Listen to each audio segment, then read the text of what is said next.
Council, I'll start with disclosures of pecuniary interest and general nature thereof.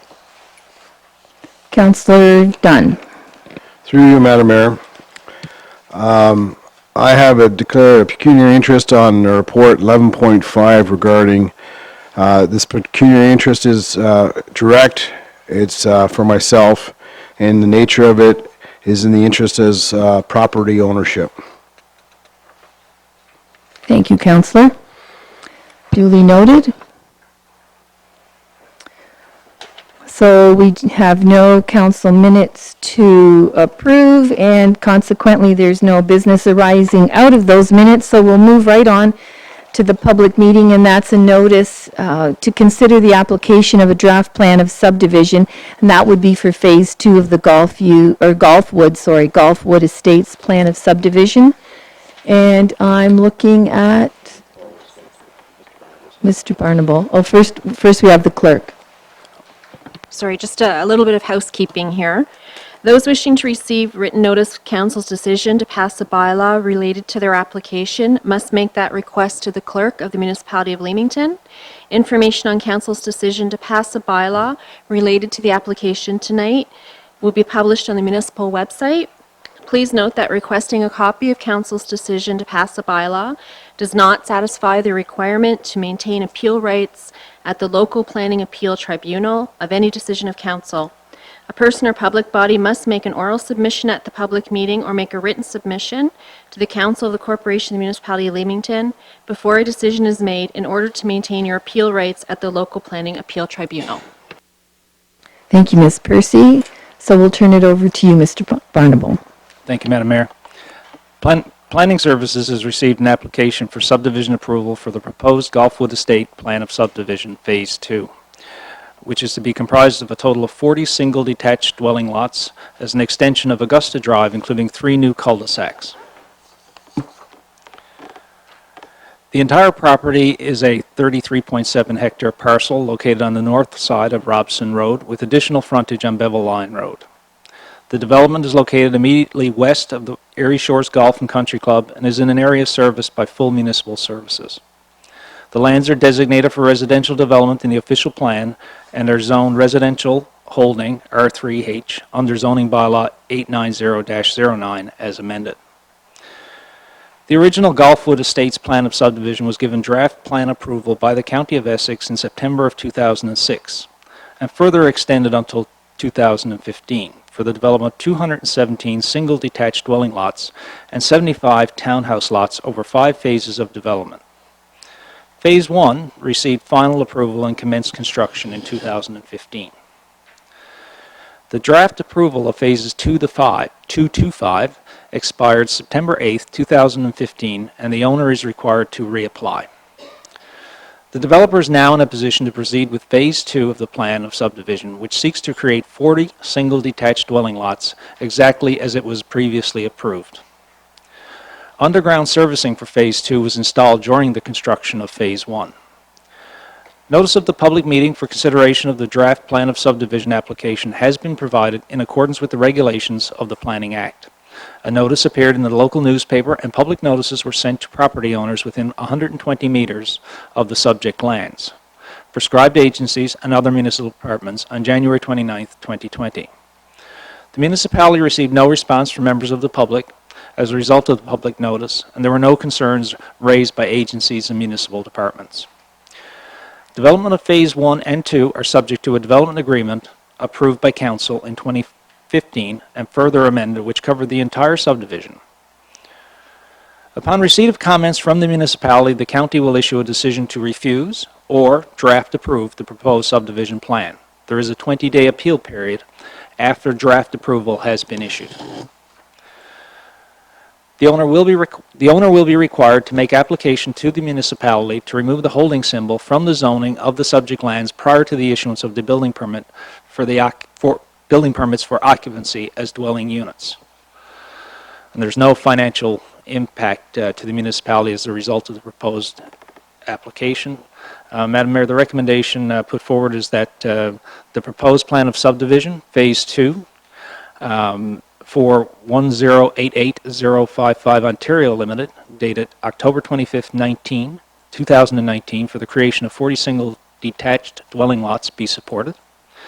The original conditions of draft plan approval be forwarded to the County of Essex for consideration. And the original development control agreement between 1088055 Ontario Limited and the Corporation of the Municipality of Leamington for the development of the Golfwood Estate Plan of Subdivision be applied.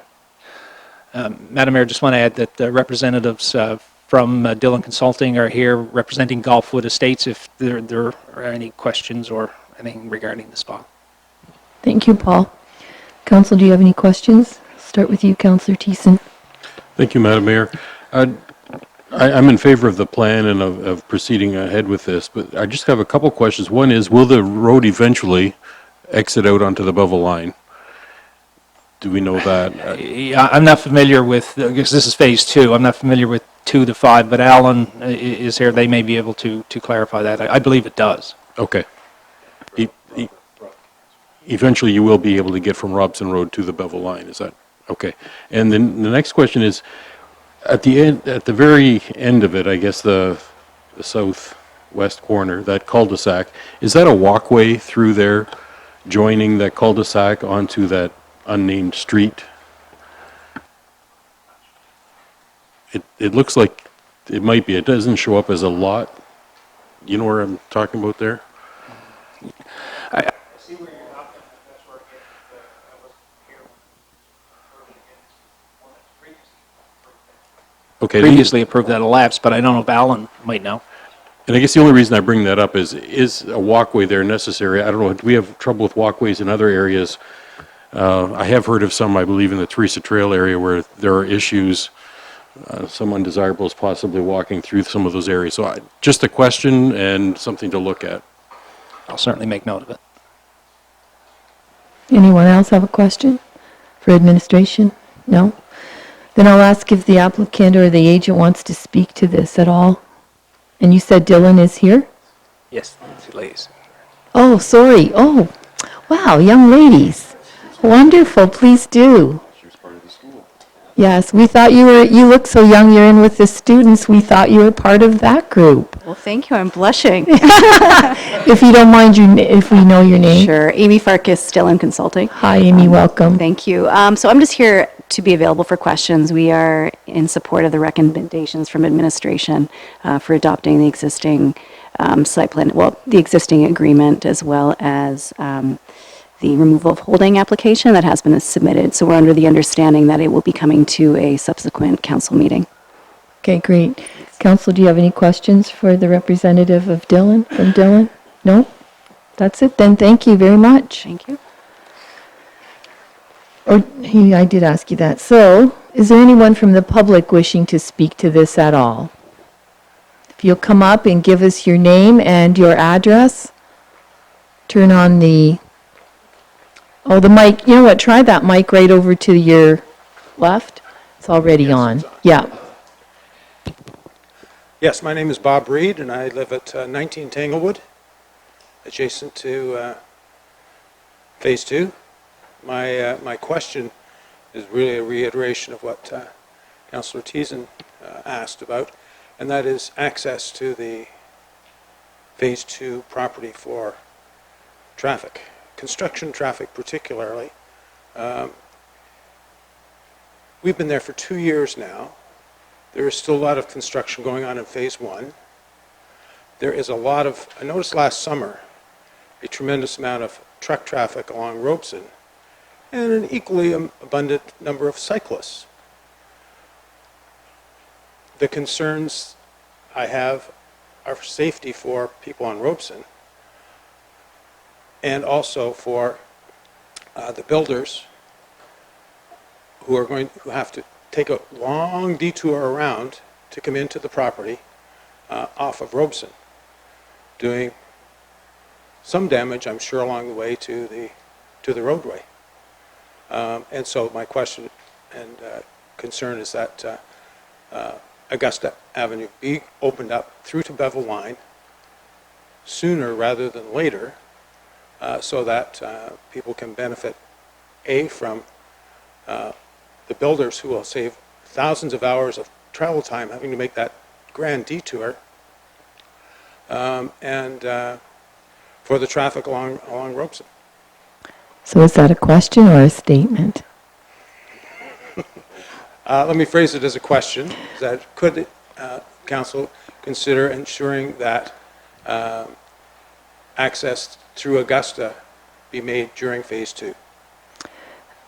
I will turn that over to Paul. Can you answer that, or Alan? Can someone give us an idea if that's even possible, rather than setting expectations that then we can't follow through on? Yeah, through you, Madam Mayor, and I don't know if Alan can provide clarity. My understanding from this file is that it was approved as is in 2015, I think, and that the services have already been put in as the design appears there right now. I would imagine if you were connecting on through that they would have to continue on with services because it would be connecting the subsequent phases 3, 4, and 5. So I don't know if that would be likely, but again, I'm only guessing. Can we somehow let Mr. Reed know at some point in time? Sure, yep, I've taken down his Okay. concern there, yeah. Okay, Mr. Reed, we'll get back to you, and if not, you just call our office and someone will have a chat with you. Okay, thank you very Okay, much. you're welcome, thank you.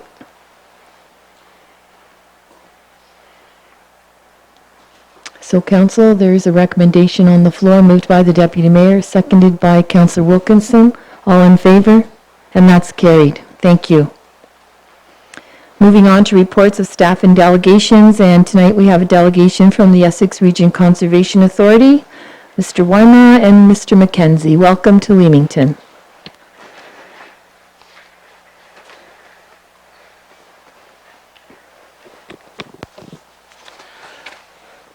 Thank you, Mayor. Good evening, Mayor McDonald and Council. My name is Kieran Mackenzie. I'm the councillor for the City of Windsor for Ward 9 and also the chair of the Essex Region Conservation Authority. On behalf of the board, I'd like to express our sincere appreciation for this opportunity to speak to you this evening. There's no question that 2019 was an unprecedented year of challenges. We were under an extended flood watch from April until October, and communities across our region felt the devastating impact of 12 separate flood events. During this time, the province of Ontario cut the funding allocation toward flood erosion protection by 50% and reopened discussions on how we deliver our programs and services. Our board responded, confirming that our programs and services are critically important to addressing serious challenges within our watershed region. Our board supports the core principle of the Conservation Authorities Act that people living close to problems are required to solve them. On behalf of the Board of Directors, I'd like to extend my heartfelt appreciation to all the partners, volunteers, residents, and stakeholders who have come together this year to help create a more resilient and sustainable future for our region. Now, as we begin 2020, we know it will be another challenging year. Lake Erie is presently 12 inches higher than it was this time last year. Lake St. Clair, 17 inches, and we continue to monitor wind and weather conditions around the clock. As you'll see from our annual report, we have accomplished a lot towards creating a cleaner, healthier, and more resilient environment for our region.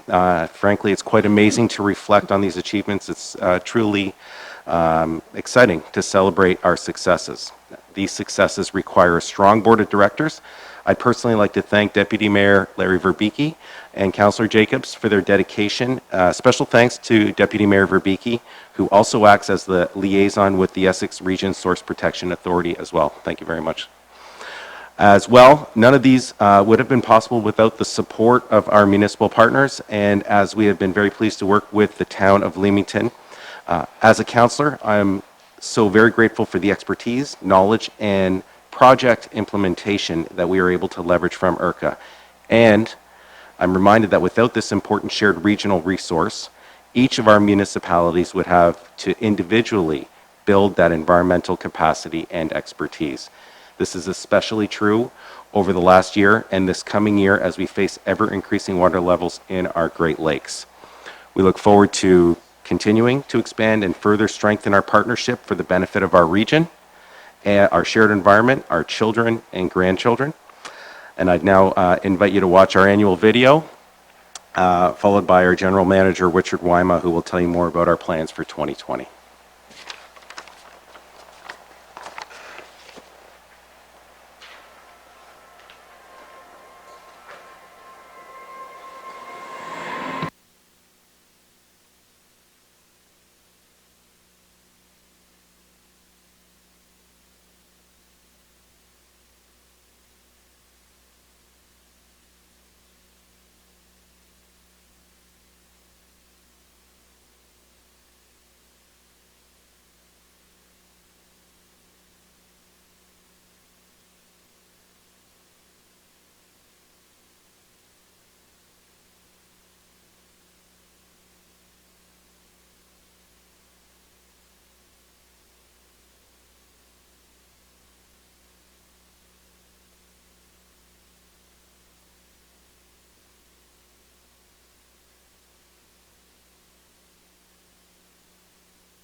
Thank you, and good evening.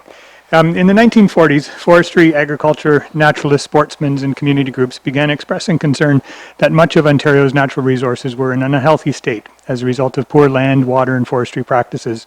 Though the responsibility for managing our natural resources laid with the province, these groups argued that the scale of the problem needed a new approach. The province listened, and in 1946, the Conservation Authority Act was passed, creating a tool that enabled municipalities in partnership with the province to establish a conservation authority, with the mandate to provide programs and services designed to further the conservation, restoration, development, and management of natural resources other than gas, oil, coal, and minerals.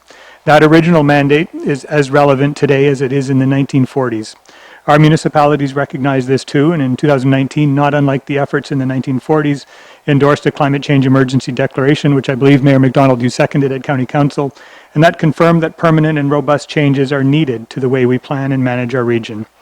We know that the problems our region are facing, Great Lakes water quality, climate adaptation, land degradation, sustainable growth and development, and of course, flooding and erosion are interconnected. So too are the solutions to these problems. Indeed, restoration, agricultural stewardship, protecting and monitoring the health of our Great Lakes, a coordinated approach to addressing climate change, and robust education and outreach programs delivered on a watershed basis are critical to building a healthy and sustainable community that is resilient to change. These issues, which are consistent, or these issues, I should say, are consistent with what we heard in our 2016-2025 strategic planning session and are featured in that strategic plan, and those still continue to drive and guide our actions. And the 5 things that we heard during that session, and I'll just go through them with some of the actions we'll be undertaking in 2020. First, we heard that climate will continue to change and we must prepare to adapt to its impacts. And in keeping with this goal, in 2020, we will be continuing to work with partners in Windsor, Essex, and Chatham-Kent to develop short and long-term plans to address the existing and expected impacts to our region as a result of current and future water levels, flooding, erosion hazards, and climate change. And this is one of the recommendations that came out of the Provincial Flood Advisors work from 2019, and we've had further discussions with MNRF around assisting in developing that scope of work, and we've been working with all municipal partners to define that scope of work. A first step is coordinating a regional hazard mapping, scoping, and prioritization program with municipalities, City of Windsor and County of Essex, and how we can incorporate the work of Leamington and Lakeshore and Tecumseh with respect to shoreline management planning as part of helping to define those hazards both from shoreline and riverine environments. We'll be actually starting this work in the coming weeks with support from the County of Essex. And we'll continue to participate and assist in the development of shoreline management plans in Lakeshore, Leamington, and Tecumseh, and continue to lead the Little River Hazard Mapping Study at the request of the City of Windsor. Through the Windsor-Essex Climate Change Collaborative, we will initiate a workshop series which will include sessions such as corporate energy planning, asset management, stormwater financing, some of these other tools that are available to municipalities and other partners as we prepare and plan for climate change. And I would note, and Mayor McDonald, you mentioned the students earlier, and the students here at Leamington District have been tremendous partners with us, not just on the climate collaborative and the climate work that we've been doing, but the citizen science work that you saw referenced in the video, the work that they do out at Hillman Marsh, the work that we've been doing with them on algal blooms. It's been tremendous to have such a great local school supporting the work that we do in the town of Leamington. At the request of the County of Essex, we'll be begin to coordinate the countywide community energy plan, which will ultimately create and share climate action communications tools amongst municipalities and begin to define what those opportunities are around regional use of energy. Secondly, we were reminded in that strategic planning session how important the Great Lakes are and that more must be done to improve the health of our watersheds. We know that to keep the Great Lakes healthy, there is more that needs to be done.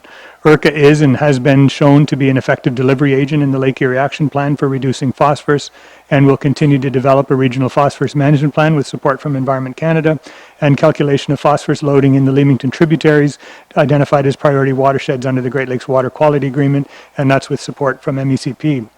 We continue to target high-priority restoration sites to meet our goal of 12% natural area cover, and will again plant over 80,000 trees in 2020. We'll be expanding our water quality monitoring program with support from Ontario Soil and Crop Association, as well as our local chapter, and through what's known as the On-Farm program, which is supported by MECP and OMAFRA, and Agriculture Canada's Living Lab program. Together, these projects will see over 50 nutrient and soil health projects with the farming community, and we'll be able to monitor the successes of those programs and those projects. Our source water protection and risk management team will complete 45 risk management plans to address significant drinking water threats, and this again is a role that we are delegated from all municipalities. We'll also be working with the Detroit River Canadian Cleanup on efforts to delist the Detroit River as a designated environmental area of concern. Part of that will be the continued rehabilitation of a 70-acre wetland on the Canard River, and we'll begin working directly with the City of Windsor at the request of the City of Windsor to construct the Peche Island Erosion Protection and Fish Habitat Project, and that's also with partners Swim, Drink, Fish, and Environment Canada. The third thing we heard was how important our landscapes and habitats are. In fact, they're among the most significant in Canada, and more action is needed to protect them. Our 2020 budget restores more Clean Water Green Spaces acquisition funding to support securement of key lands in partnership, or through partnership, I should say, in keeping with the land securement strategy. And that program has led to some significant acquisitions here in Leamington that we've been able to undertake restoration of with support through our foundation and through foundations like the Soltz Family Foundation and the University of Windsor Alumni Association. Visitation at our 19 conservation areas and over 80 kilometers of greenways continues to increase, as does the related maintenance required to support that increased visitor use. It's tremendous to see more people out using our sites and using our trails. I know that's happening in Leamington as well. Enhancement to these areas include completing road and parking lot and facilities improvements at Holiday Beach, as well as developing and building a new single-track cycling facility also at Holiday Beach through support from the Amherstburg Community Foundation. We'll be finalizing design and construction of the new Heritage Center and shoreline protection to protect the historic buildings at the John R. Park Homestead. Funding for this center has been through a federal grant and a commitment by our foundation to match that support. In 2020, our outdoor education program will scale up our pilot Indigenous education program to all school boards in partnership with local First Nations. And again, we'll continue to enhance our citizen science programs to work directly with the schools to meet some of our regional objectives. The fourth thing we heard is around importance of ensuring that our communities grow and expand sustainably, and certainly the climate change declaration that was endorsed by the County of Essex and many regional municipalities noted, of course, that permanent and robust changes are needed to the way we plan and build our communities. In 2019, we received over 1,300 Section 28 permit applications for stormwater management, commercial, industrial, and residential development in large-scale greenhouse developments. Over 150 Municipal Drainage Act reviews, and we responded to over 1,300 additional general water resource-related requests. From a context perspective, those numbers put us on par with the Toronto Region Conservation Authorities with far less capacity, and we do expect similar numbers in 2020 based on what we've seen so far. In 2019, we worked with other conservation authorities to refine our review timelines in keeping with our updated client services standards. Those new review times are even more aggressive than the provincial guidelines that we're currently more than meeting. We will consult on these new timelines in 2020, and we're going to be doing so with consultation with Windsor Construction Association, Windsor Economic Development Corporation, and other partners as part of the development of our Place for Life policies. In 2020, we'll again be participating, or we anticipate, I should say, that we'll be providing advice and direction to member municipalities on over 800 Planning Act applications. And as part of that, we'll be continuing to work with municipalities to provide clarity around our involvement in plan input and review under the Planning Act as an agency both with provincially delegated responsibility for natural hazards and as a technical advisor with municipalities. One of the tools we do that with is through a memorandum of understanding. We have now been developing a template for that with AMO and conservation authorities so that we can try to provide a little bit more consistency with other conservation authorities in Ontario in the work that they do in that field. Finally, we heard that IRCA is a sustainable, resilient, and valued agency. We've heard that from our board members and member municipalities that the work we do is critical. We'll continue to engage in consultation toward the development of new regulations pursuant to the Conservation Authorities Act to ensure CAs and municipalities can find the best local solutions to support community resilience. Part of this effort is to continue to encourage the inclusion of watershed resource management to help as a mandatory program to help achieve the Made in Ontario Environment Plan actions for clean water, climate change resiliency, and conserving land and green spaces. We'll continue to update our administrative policies and develop successional planning programs to identify and evaluate upcoming organizational needs. And as explained in our budget, 2020 is another hybrid year. We'll be incorporating some of those legislative changes into the, once we know more about, I should say, those legislative changes, we'll be building that into a new 5-year business plan or sustainability plan, as we call it, to support initiatives both identified in the strategic plan and to ensure that IRCA has the appropriate resources and is managed to support the watershed and municipal members' requirements. IRCA's 2020 budget, which was approved by our board on February 13th, totals about $10.5 million, and that includes a total levy contribution of about $3.38 million, which is an increase of $148,000, which works out to 49 cents per person, though the actual cost per household has actually decreased by 12 cents to $19.57. The levy increase is primarily a result of the decrease in provincial transfer payments related to the flood forecasting program. No new FTEs are included in this budget, and actually some positions will remain unfilled in consideration of municipal budgets and respective pressures. This places IRCA again in the top 10 of all 36 conservation authorities, and at the same time, our operational levy funds less than 40% of our operations, which places IRCA in the bottom 5 of all conservation authorities, well below the provincial average, which is actually 52% in 2018. While this builds a strong case for support, it's only enough to maintain the status quo, and we know we must do more if we want to significantly improve the health of our watersheds, reduce phosphorus and blue-green algae in our lakes, provide open spaces and trails that are accessible for people to use, connect and restore our forests, wetlands, and habitats. These are essential for sustainable communities to build resilience to climate change and, importantly, attracting and retaining the talent this region desires and deserves. Sustaining the Place for Life is not our work alone. It's what we do together with municipalities, our neighbors, our universities and colleges, our donors, our local and regional agencies, and the many other partners we work with. We do need to celebrate our success, but we also need to increase the scope, scale, and intensity of our joint efforts to create a place we can be proud of and celebrate, one we can call home for life. Thank you, and I'm certainly happy to respond to any questions that you may have. Thank you, Richard. Council? We'll start with you, Councillor Wilkinson. Hi, Richard. Kieran, welcome. Thank you for coming. Richard, you hit on it real quick there. I didn't get a chance to hear a good explanation. Could you explain to me the CEP, Community Energy Plan, and some of the reason why our local eco team is here tonight? And maybe while you're at it, I think you came to us for some extra funding in this year's budget as a result of that. How that extra funding that you're requesting, how does it affect this group behind you? Well, first, for clarity, the County of Essex is leading the Community Energy Plan, not the Essex Region Conservation Authority. The funding that's being requested of municipalities actually goes through the County of Essex. The County of Essex has asked IRCA to coordinate the delivery of that project. So that's first and foremost a bit of a breakdown of how that works. And while I'm on that, as you know, the County of Essex initiated that with the $75,000 leadership grant or leadership project. We then worked with the County of Essex at their request to make application to the province, which was successful in securing $90,000. Part of that was a commitment that was made by municipalities to either fund or include $15,000 in their budgets. That was all part of the application that went forward to the province.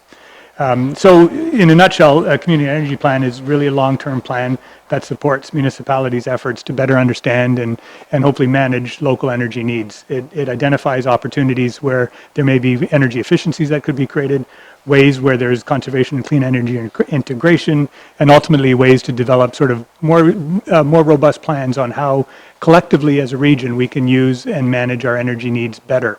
There's a lot of environmental benefits to that, of course, with clean, reduced emissions and healthier ecosystems, associated health benefits, obviously, with improved air quality, and certainly things like Leamington, as an example, is already doing with respect to active living and promoting health and getting outside rather than using vehicles and other means of transportation. It builds awareness of energy use. Energy generation, as we know, and energy costs are not going down anywhere in Canada, and certainly not in Ontario, and that price of energy continues to rise and does continue to challenge development and certainly our own individuals and businesses. So by coming together through a community energy plan, especially one that's done at a regional scale, provides an opportunity to identify where those emissions and where those energy needs are, and what are the opportunities maybe to revisit how as a region that energy use is delivered. So IRCA, as I mentioned, has been asked to coordinate that through our Windsor-Essex Climate Collaborative, which is a collaboration not just of IRCA, but it includes municipalities, our various sectors, including the agricultural sector, the energy sector, of course, the health sector, and those sectors that you saw described on the screen are the ones that we bring together to try to deliver that project. In this instance, we're actually consulting with a company called Lura Consulting that's done this work in many other municipalities. They've developed the expertise to analyze the energy numbers that are out there and begin to identify what some of those recommendations are on how that might be better used. The important part, if I may, just finishing up here with the Lura Consulting team, is they've actually done the work in the City of Windsor, and they see a lot of opportunities and benefits by collaborating with the City of Windsor ultimately in terms of the full regional aspect as it relates to energy use. Students like the ones behind me have been critical in engaging and supporting municipalities in that effort. They've held a number of symposiums. They've attended our own symposiums. They've certainly learned a lot about energy and municipal energy use, and we certainly are looking forward to finding opportunities ourselves and through Lura and through the County of Essex to encourage and ensure that youth and our high school students and our university students are actively engaged to participate in that program as well. So real opportunities, I think, for student engagement.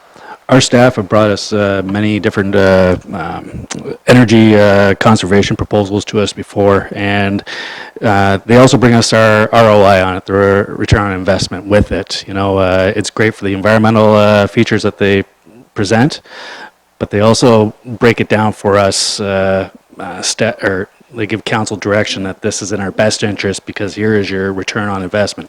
For that $15,000 that you're requesting, or that's been requested, what would you ballpark our return on investment to be? Well, I can tell you that the overall study is costing approximately $280,000, so the $15,000 certainly has leveraged that. I can't tell you right now what that return on investment is because we don't have the data.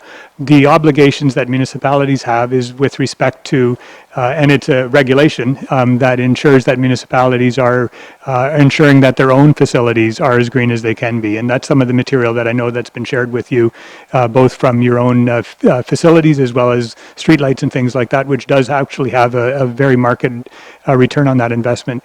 Some of the things that the consultants have told us around looking at energy from a regional opportunity use, it provides opportunities to provide that link to land use planning so that we can ensure collectively that industry can benefit from that industry are engaged in understanding how there may be opportunities to work together around energy and energy use. So there's tremendous opportunities with that. In terms of the return on investment, I don't know what that is right now, but certainly you can take a look at what Windsor's done, what Chatham-Kent's done, and what other municipalities have done where they have found significant returns on that investment by using energy wiser. And certainly from a personal perspective, residents will have a better understanding of their energy use, where the highest energy needs are and where the highest energy uses are, and collectively come together to find ways of maybe reducing that impact. So this reaches beyond just municipal facilities and infrastructure. It is truly a community energy plan. And how many other communities have supported this with their pledge of the 15,000? So every community right now, with the exception of Kingsville and Leamington, Kingsville is bringing a report to their council forward in March. Councillor Thiessen. Thank you, Madam Mayor. Thanks, gentlemen, for coming out this evening. I'm going to switch gears a little bit. We're going to go, I want to talk a little bit about permitting. Is it a requirement of IRCA to permit or to review all permits that are submitted to the municipality of Leamington? And maybe that's a question that can go both ways. That's a big question because certainly there are obligations under the Act and regulations that have to be seen by IRCA, and there's others that have to be seen by municipalities. In some instances, there's opportunities where both municipality and IRCA sees things, and we do try to coordinate that with the municipality wherever possible.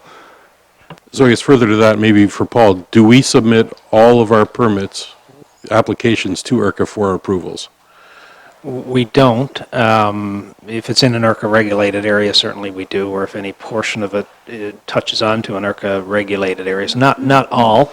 Something that we're discussing with IRCA now is that sometimes when we have files that have been previously approved by IRCA, and let's just say we have an amendment, albeit it might be just minor, like a construction of a shed, but where it had previously been approved by IRCA, we automatically do send to them for a clearance. And we're trying to, and I think they want to work with us on some clarity around that, because some things we're even doing as an exemption that we may automatically be sending to IRCA because they had previously reviewed it. That wasn't on the drawing, as minor as what it is, and sometimes that takes some time. So we're talking with them about getting some clarity around those types of files.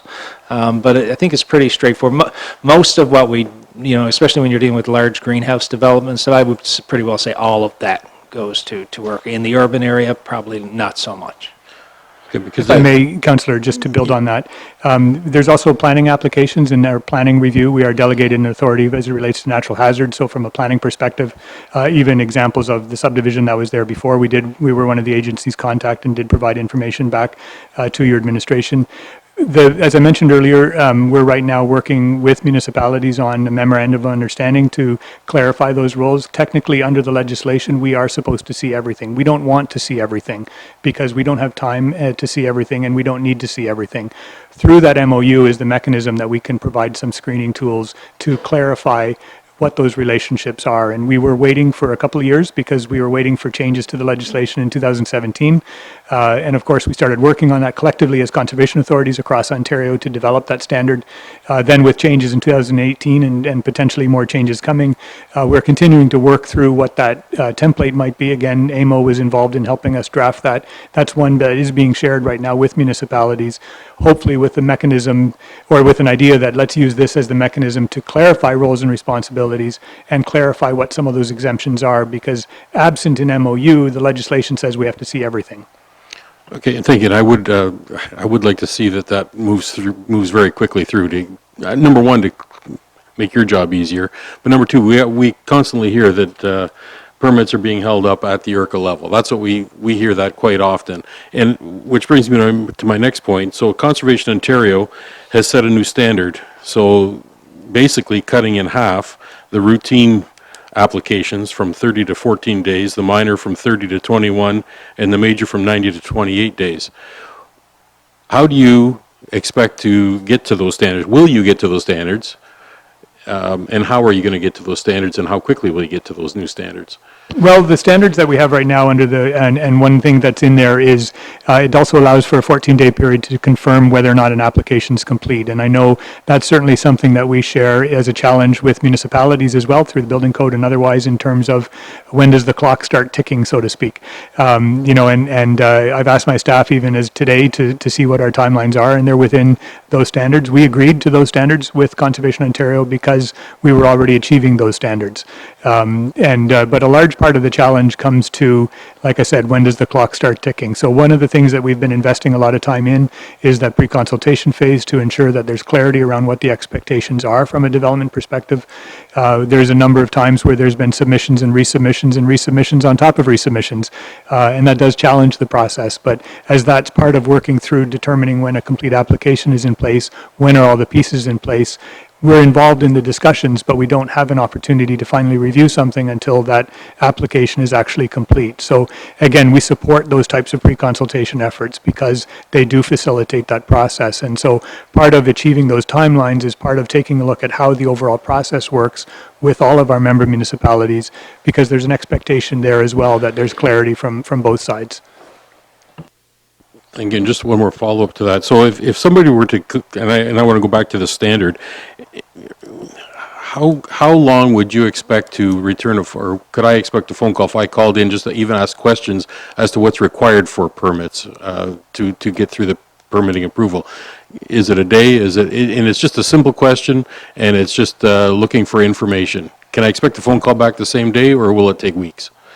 It won't take weeks, but it may take days. Those are what we call the miscellaneous developments, as I mentioned, in addition to the 1,300 permits and the 900 planning applications.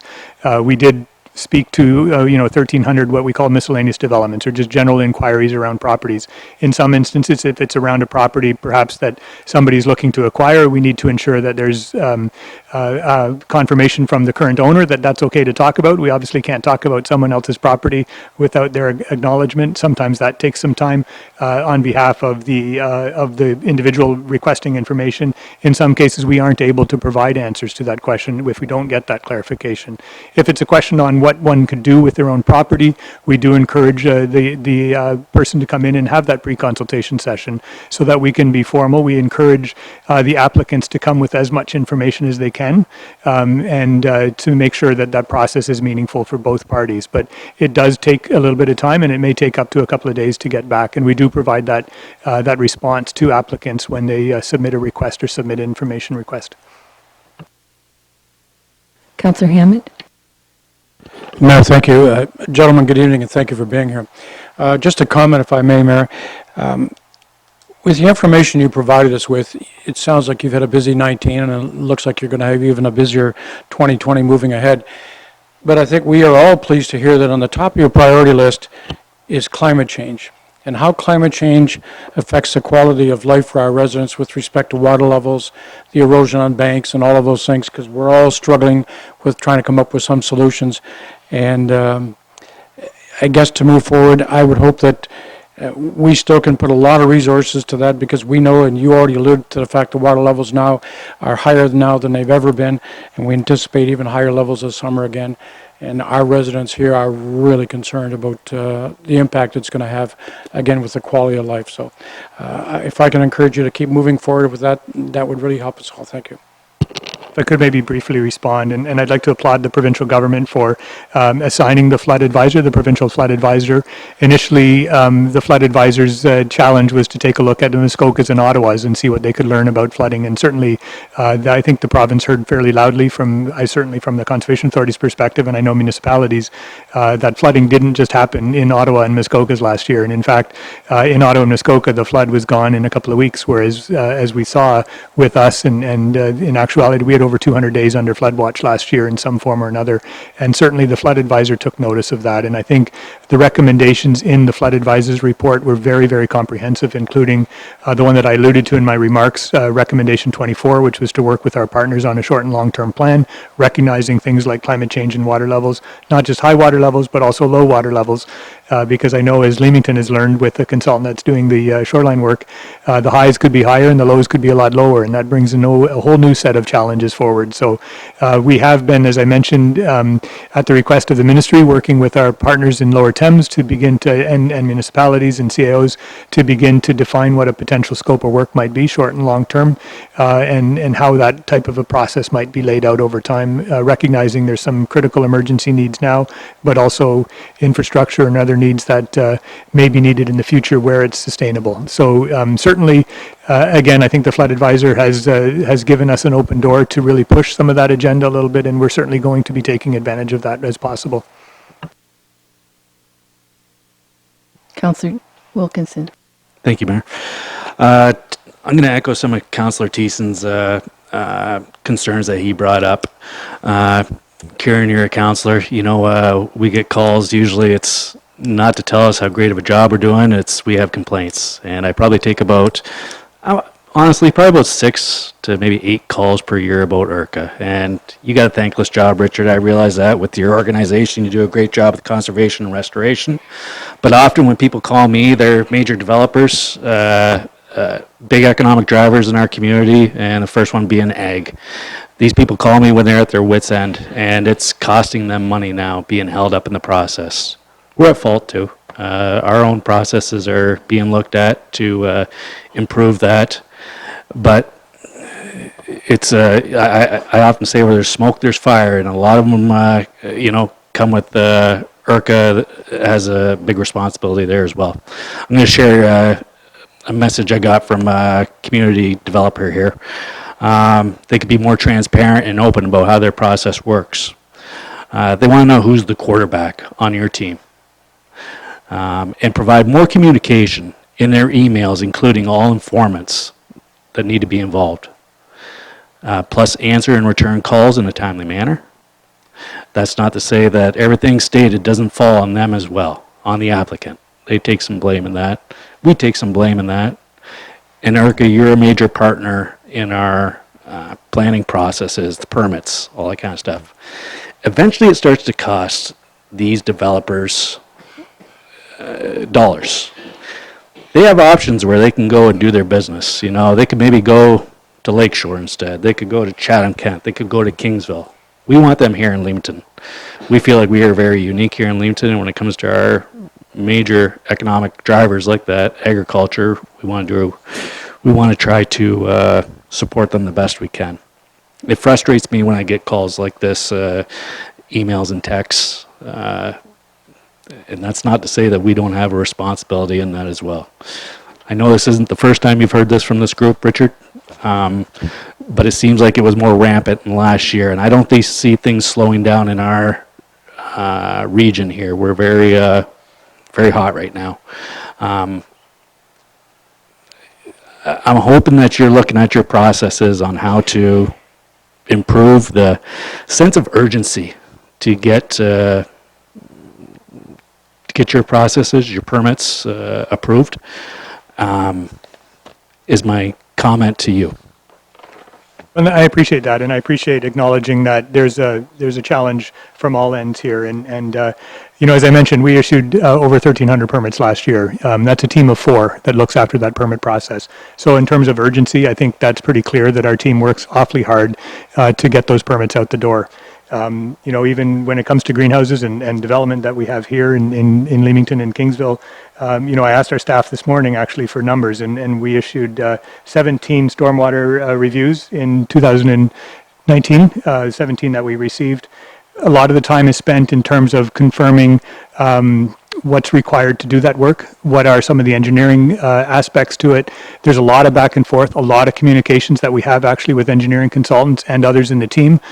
We do try to keep that as open as possible, and we do try to inform owners as well as all components of that development process, whether it be an engineering consultant, a planning consultant, the municipality, a lot of that information, if not all that information, is shared widely already. And so once applications are deemed complete and there's already been some back and forth, not full review, because in many cases we're just saying, here are the options. It's up to the engineering consultant or the planning consultant to ultimately come back and recommend or identify what their proposal is. And in that case, we're then able to go back and forth, in terms of finalizing.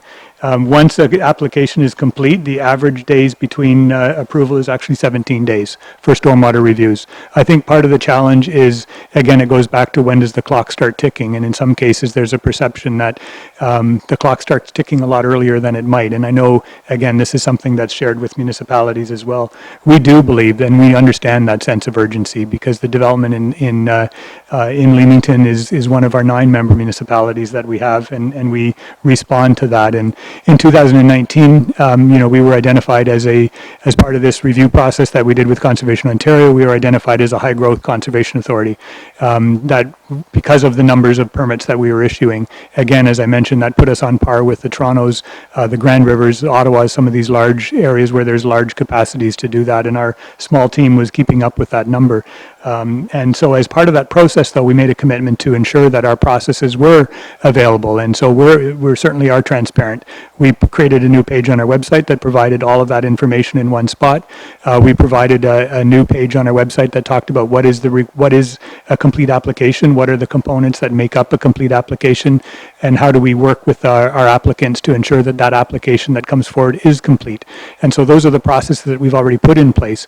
We did make, in 2018, when we changed our website, we provided an opportunity for online submission of applications so that we facilitate the back end at our part in terms of how those processes get reviewed, because of the numbers that we were achieving and the numbers that we were receiving in terms of applications. So we're doing those things already to speed up those processes. And again, these timelines that we report in our annual report, we're required to report that provincially as well. They're within the provincial standards and within the new provincial standards that we're aiming to achieve.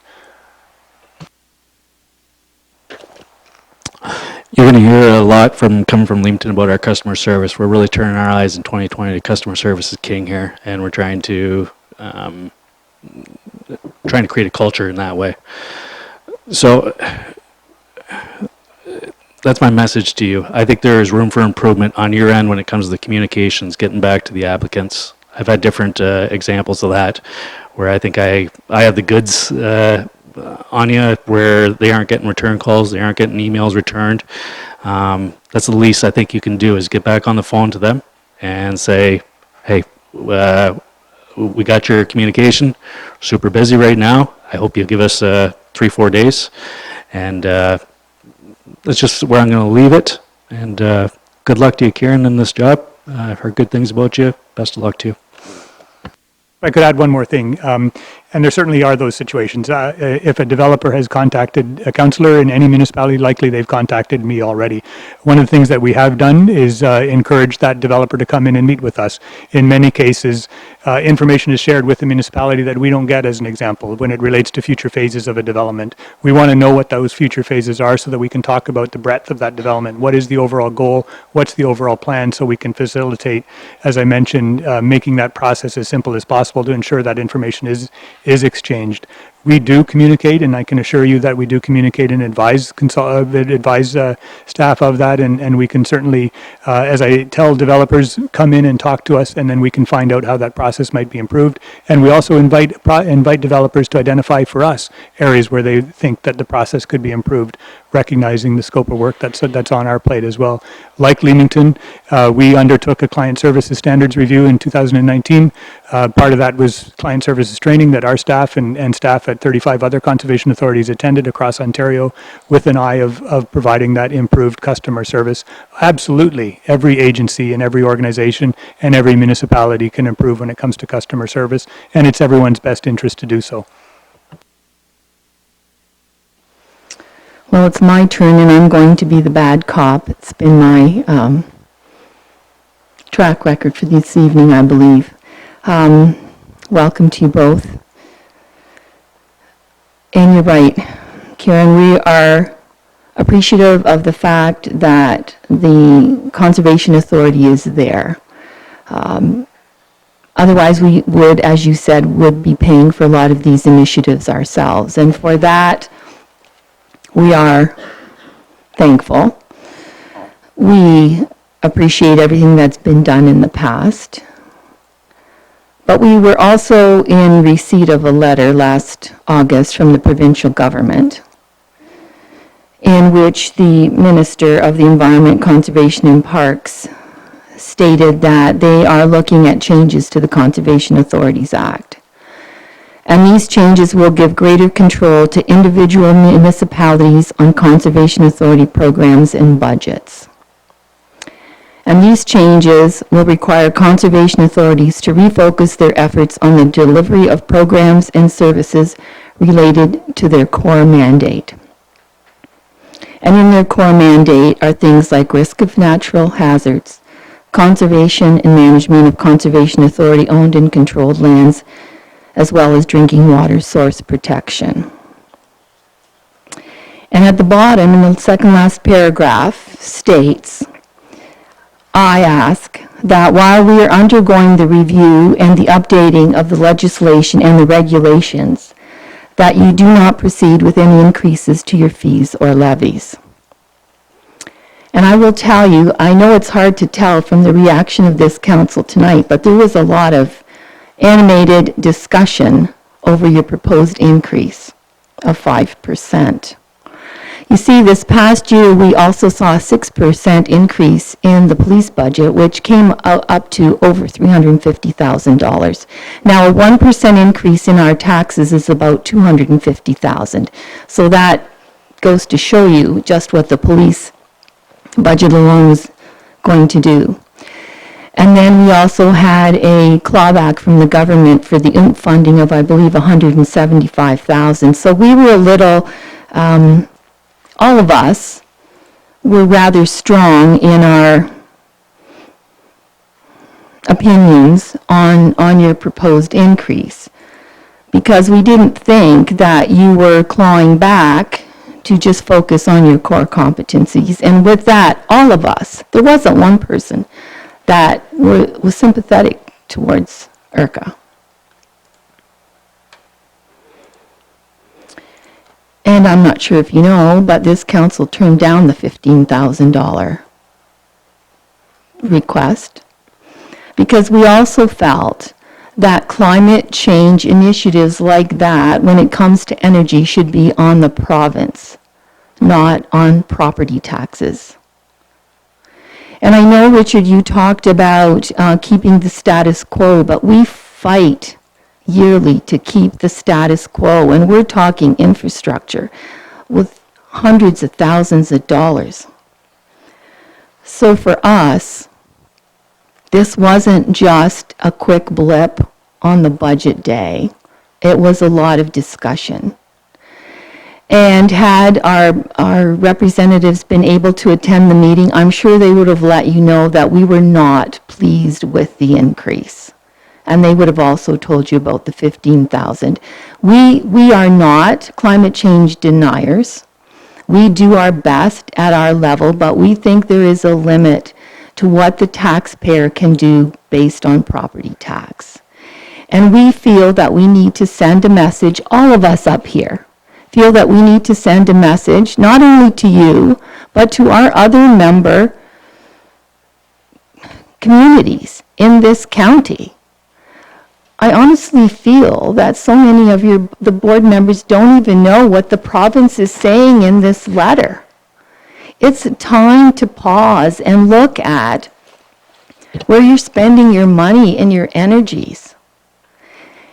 And if it takes us, we're going to be the ones to do it. And I'm sorry if the young people are disappointed in their community for us not supporting this, but we are doing our best.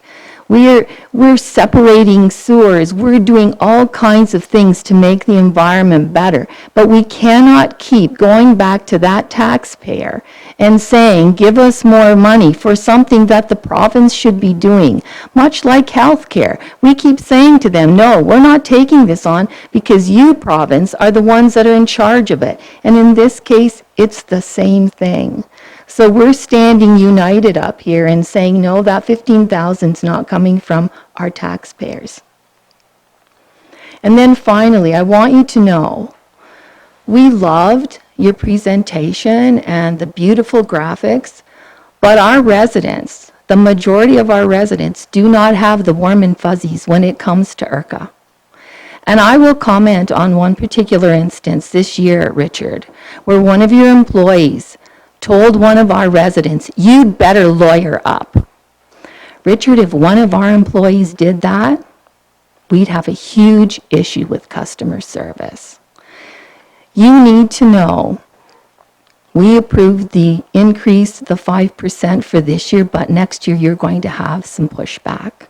We cannot keep going to our taxpayers to keep the status quo for every agency in this county. We cannot do it. And I think I will remind you, we, of all the communities in this county, we have the lowest annual income. Our average home is $175,000, where in the other parts of the county, they're $280,000. We have an obligation to stand up and say enough is enough when enough is enough. We could have done it and gone to appeal this year, but we felt that you needed to know how strongly we as a council feel. But from this point on, we cannot keep going back to the people on whatever you call that income that doesn't go up, to moms that are trying to raise their kids. We have homeless people here that no one else in the county has. We cannot keep doing it. And I'd really like you, Karen, to take that back to your board. We cannot keep doing this. And that's it for me. I don't know if you want to respond. I do for a couple of things. One, we're certainly familiar with the letter. We're certainly familiar with the correspondence that we've had with the province. And further to that letter, the minister actually clarified some of his comments as well with respect to those programs and services. And part of that clarification, and we've met every time we receive something, we did produce a report to our board. Those reports are available, publicly available, and were certainly shared with all of our board members, as was all of the correspondence, good and bad, received from across Ontario with respect to the roles that conservation authorities play. The work that the minister spoke to didn't actually speak to the mandate of conservation authorities. The mandate of conservation authorities did not change since 1946. The objects of the authority, as it's described in the act that I read about earlier, those remain the objects of the authority. What changed in the minister's, in the changes to the legislation was how programs and services are to be structured. In the past, where there was one long list of programs and services that conservation authorities could provide, the new legislation breaks that down into three categories. The ones that you described are those provincially required components. The second tier of those lists are those programs and services that are agreed to by municipalities to deliver with municipalities, and the legislation provides for transition planning and agreements to be developed to demonstrate and describe those processes. Those transition times and agreements have not yet been structured because there's still potentially more changes coming to the Act. The third component of the Act provides for programs and services that a conservation authority themselves may deliver if there is no municipal funding attached to those programs and services. So what changed was how our programs and services are structured. There are still those provincially mandatory programs that were identified, flood conservation lands, flood protection and management, source water protection, the Lake Simcoe Act, which I took offense to because I believe Lake Erie is as important as Lake Simcoe, and the roles that conservation authorities and municipalities play with respect to Lake Simcoe are the same that we need to play with down here. And there's a fourth or fifth category, I should say, that was something that may be named in regulation at some point down the road. And that is an open-ended category that the province has still not yet defined. Currently, the province is continuing to have consultations. Most recently, they've invited all municipalities and conservation authorities and other stakeholders to multi-stakeholder sessions that were held in London, closest to us. I know a lot of our municipalities attended those sessions. The province is also currently seeking comment on a survey that's available to all municipalities and all stakeholders as well. And we encourage everyone to comment, good, bad, and indifferent. The province needs to hear what these comments are, and certainly we're not afraid of hearing hearing those comments either. We do appreciate the challenges that municipalities face, which is why, again, as a conservation authority, we are actually on the hook for about 60 to 65% of our programs and services that are delivered in municipalities like Leamington. A lot of the work that we do from a restoration perspective, from a Great Lakes water quality perspective, these are the things that benefit ratepayers and taxpayers in Leamington and everywhere else. They're done through completely external funding, not funded municipally and not funded provincially.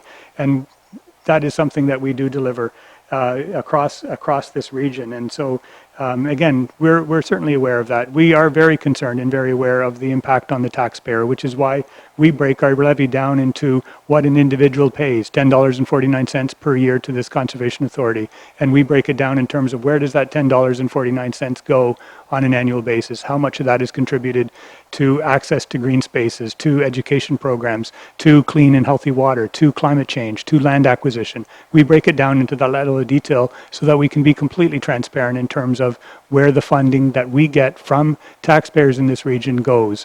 And we're very open and very clear with that. And we encourage everyone to take a look at that number through our budget and through the other materials that are brought forward. And we're pretty proud of that number because it does demonstrate tremendous value in this region, recognizing, of course, that there are costs to that delivery. And we are always taking efforts to ensure that we can reduce and minimize that cost to municipalities. So if I could just add, and first of all, just thank you for the candid conversation and discussion that we've had here this evening. It's, as you all know, I'm new in this role, not just as the chair of IRCA, which is frankly brand new, but also as a councillor. But I'm feeling and experiencing all of the same pressures that you were all facing. Our municipality, though different in many ways, is still it faces many similar challenges that you're all facing. The complaints around timelines for permit fees or for permits. I get those same emails, I get those same phone calls.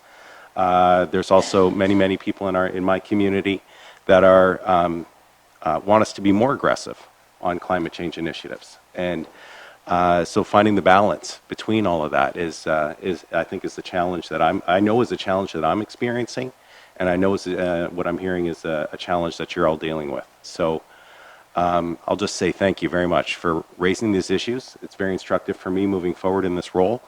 And I just look forward to continuing to having these dialogues and looking at the various ways that we can continue to sort of develop and develop sustainably. That also, helps us all grow the regional economy. So thank you very much for all of that. Great, thank you both.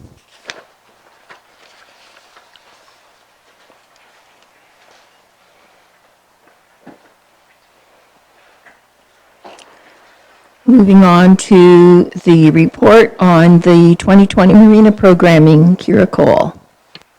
I like hearing you say my new name. Good evening, Your Worship and members of Council and Administration.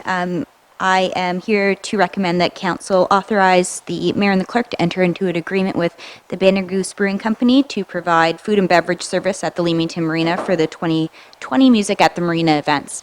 As you know, last year we entered into a pilot program with the Grove Brew House to deliver food and beverage programming alongside the Music at the Marina that we had been offering in previous years. This year, the Grove, when approached after budget was approved, indicated that through expansion of their operations, they would no longer be taking a focus on special events and that they would not be able to deliver.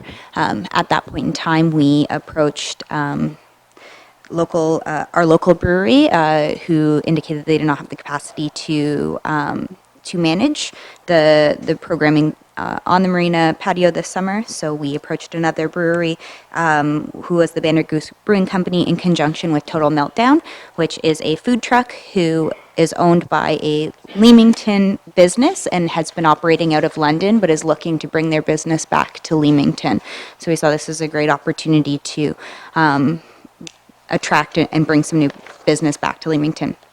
So the program will operate similar to how the original RFP had indicated, which would be programming on the patio exclusively at the marina on Fridays that we don't have Mill Street markets, and on Saturdays when the Mill Street markets are happening on the Friday nights.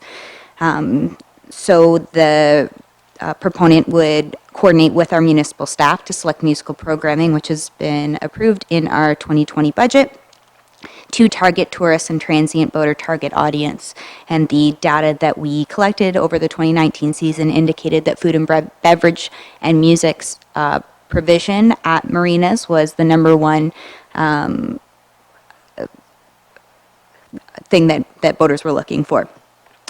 They also we're also looking to shift the hours slightly from 6 p.m. to 10 p.m. or to 11 p.m. if necessary. So as I indicated, there's no financial impact other than that was already included for musical programming on the Friday patio nights. And this, again, is an interim measure until our waterfront destination development plan is completed, which is supposed to be this summer. Thank you, Kira. Questions from council? Councillor Dunn, we'll start with you. Thank you, Madam Mayor. Kira, when it comes to the Banded Goose using our facility, that's the facility that we rent out normally? No, this is the patio, so Just not the patio? pavilion. Okay, thank you. Did I understand it correctly, Kira? I read it over a couple of times to make sure, but I'm not clear. Did the Grove also take care of the entertainment too? So the entertainment had been booked before we had decided to do patio programming, but what the Grove did do at the later part of the year was augment the entertainment offerings with by extending some of the hours of entertainment. So this year we're looking at working with the proponent to have music that aligns with their brand. Great, thank you. I had an email from someone concerned that we were going to stop the programming at the marina, and I said I think that'd be a pretty tough sell to council because we all appreciate the fact that there's music so many nights of the week in our municipality, and I love that Friday night thing, and if it's Saturday as well. So with that, council, there is a recommendation moved by Councillor Dunn, seconded by Councillor Hammond. All in favor? And that's carried. Thank you, Kira.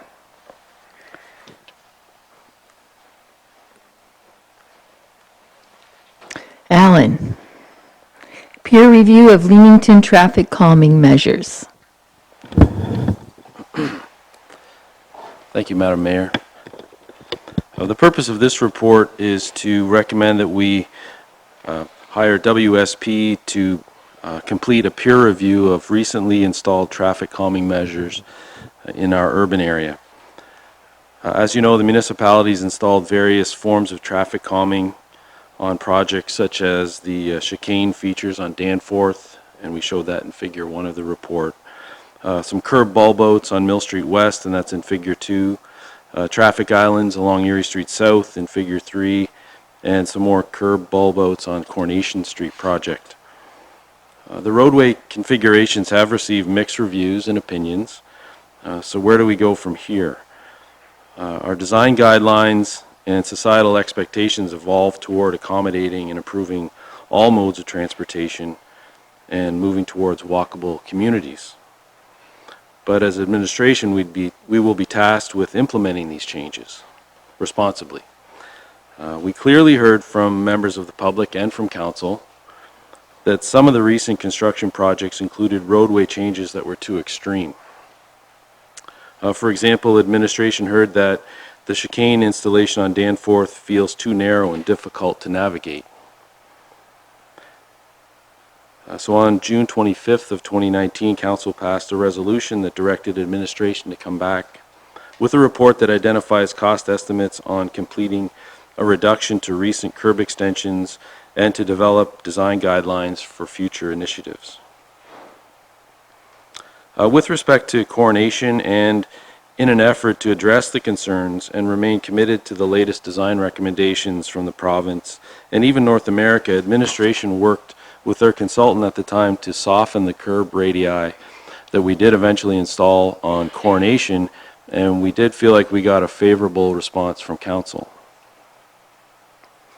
But administration still requires some additional guidance on the need and implementation of traffic calming measures that meets council's expectations and supports a walkable community. Therefore, we recommend a third-party peer review of our work against generally accepted practices, and one that would provide comment and suggestions and recommendations relative to our approaches to future projects. So we reached out to a respected traffic and transportation engineering firm that has worked in Leamington in the recent past on our active transportation plan, our long-range transportation plan, the short-term transportation action plan, and they did that as the MMM group. Since that time, WSP has acquired the former MMM group, and along with it, their transportation group. So while they haven't completed any detailed design road reconstruction projects in Leamington, they are an ideal candidate to provide a third-party peer review due to their province-wide experience, familiarity in our community, and they are not competitive for any local engineering design work. So if approved, WSP would prepare an opinion letter complete with their findings and rationale. And if need be, WSP would also identify and recommend changes to recent construction projects. And these changes could range from something simple like pavement marking and sign changes to complete reconstructions of certain segments of the pavement or curbing. And just so you know, as WSP does consider their opinion, they'll be using the Ontario Traffic Manual, their experiences, published guidelines, and other available municipal policies. And WSP's experiences come from a project team that they've put forward to us that's been part of traffic engineering and planning since 1986. But more recently, they've provided traffic calming policies on projects in LaSalle, Ajax, New Tecumseth, Oshawa, and Keswick. Once they've completed their work, then we can come back to council to discuss their findings and their opinions. If approved, WSP does propose to complete the work in approximately 3 months after getting this approval, so that would put us at approximately the end of May. The fee for their work is $16,800, including net HST. So we are recommending that we do hire WSP to provide us with a peer review of our work. Before I ask council, can you look me in the eye honestly, Alan, and say that you think that these consultants will disagree with what you've said? And I'm not being a smart aleck or facetious or anything like that, but we know that you designed these, or whoever designed them, and you looked at them and we approved them based on already in place guidelines. It's just that practically they are less than subtle, maybe is the word. Their maneuverability is challenging for the majority of our people. I don't know if any of us debated the theory behind the traffic calming. My expectation is they're going to agree with you because the engineers, and I expect it to be that, they're the theory, you're the theory. So why would they say anything different? Can we just save ourselves the money? Because honestly, if you think they're just going to approve or agree with what you've done, what's the point? And I don't mean this in a disrespectful way. I would just like to know, do you not think that more than likely they will agree with you? Well, to answer your first question, I can look you in the eye and I can tell you right now that they probably aren't going to agree with everything we did. They are not. I've had conversations with them when we were preparing the terms of reference and their work plan. So they did look at some of the work we did. I'm not saying they disagree with the intent or they disagree with the fact that we were trying to implement the right thing, but they did say, you know, they would have tweaked a few things. That's not to say that they won't generally agree with what we do, but they are definitely going to look at it, at what we've done and provide us with their honest opinion. And it's also worth considering that since we started our projects a few years ago, the industry has evolved a little bit. It's matured. I mean, traffic calming is not an old thing. It's fairly new. So the newer techniques and things that we can implement are changing. They're being modified. They're respecting things that we're hearing from designers and from councils and from the public. So things will mature a little bit. So I believe that WSP will provide us with their honest opinion. It's not necessarily going to agree with everything that we did, but I also hope that it will give administration and council some more confidence in what we're doing. We have to date relied on our staff and two engineering firms in town, right? So this will give us somebody else with a broader experience that will share with us, and then we can hopefully move forward together with some confidence. Thank you. If you tell me that, I believe it. I will say council as well believed in the intent behind it. It was just that once we got into our cars and our residents got into our cars, we just found, as I said, the maneuverability much more challenging than, we saw it on paper as well. We share some of that responsibility. And it's not to say that you didn't know what you were doing when we trust that you followed all the guidelines and so on. So if you tell me that you believe that, I know you are a person of integrity, so I will go with that. Council, we'll start with you, Councillor Hammond. Your Worship, thank you. Alan, thank you. I zeroed in on the paragraph that talks about, if need be, WSP will also identify and recommend changes to the recent construction projects.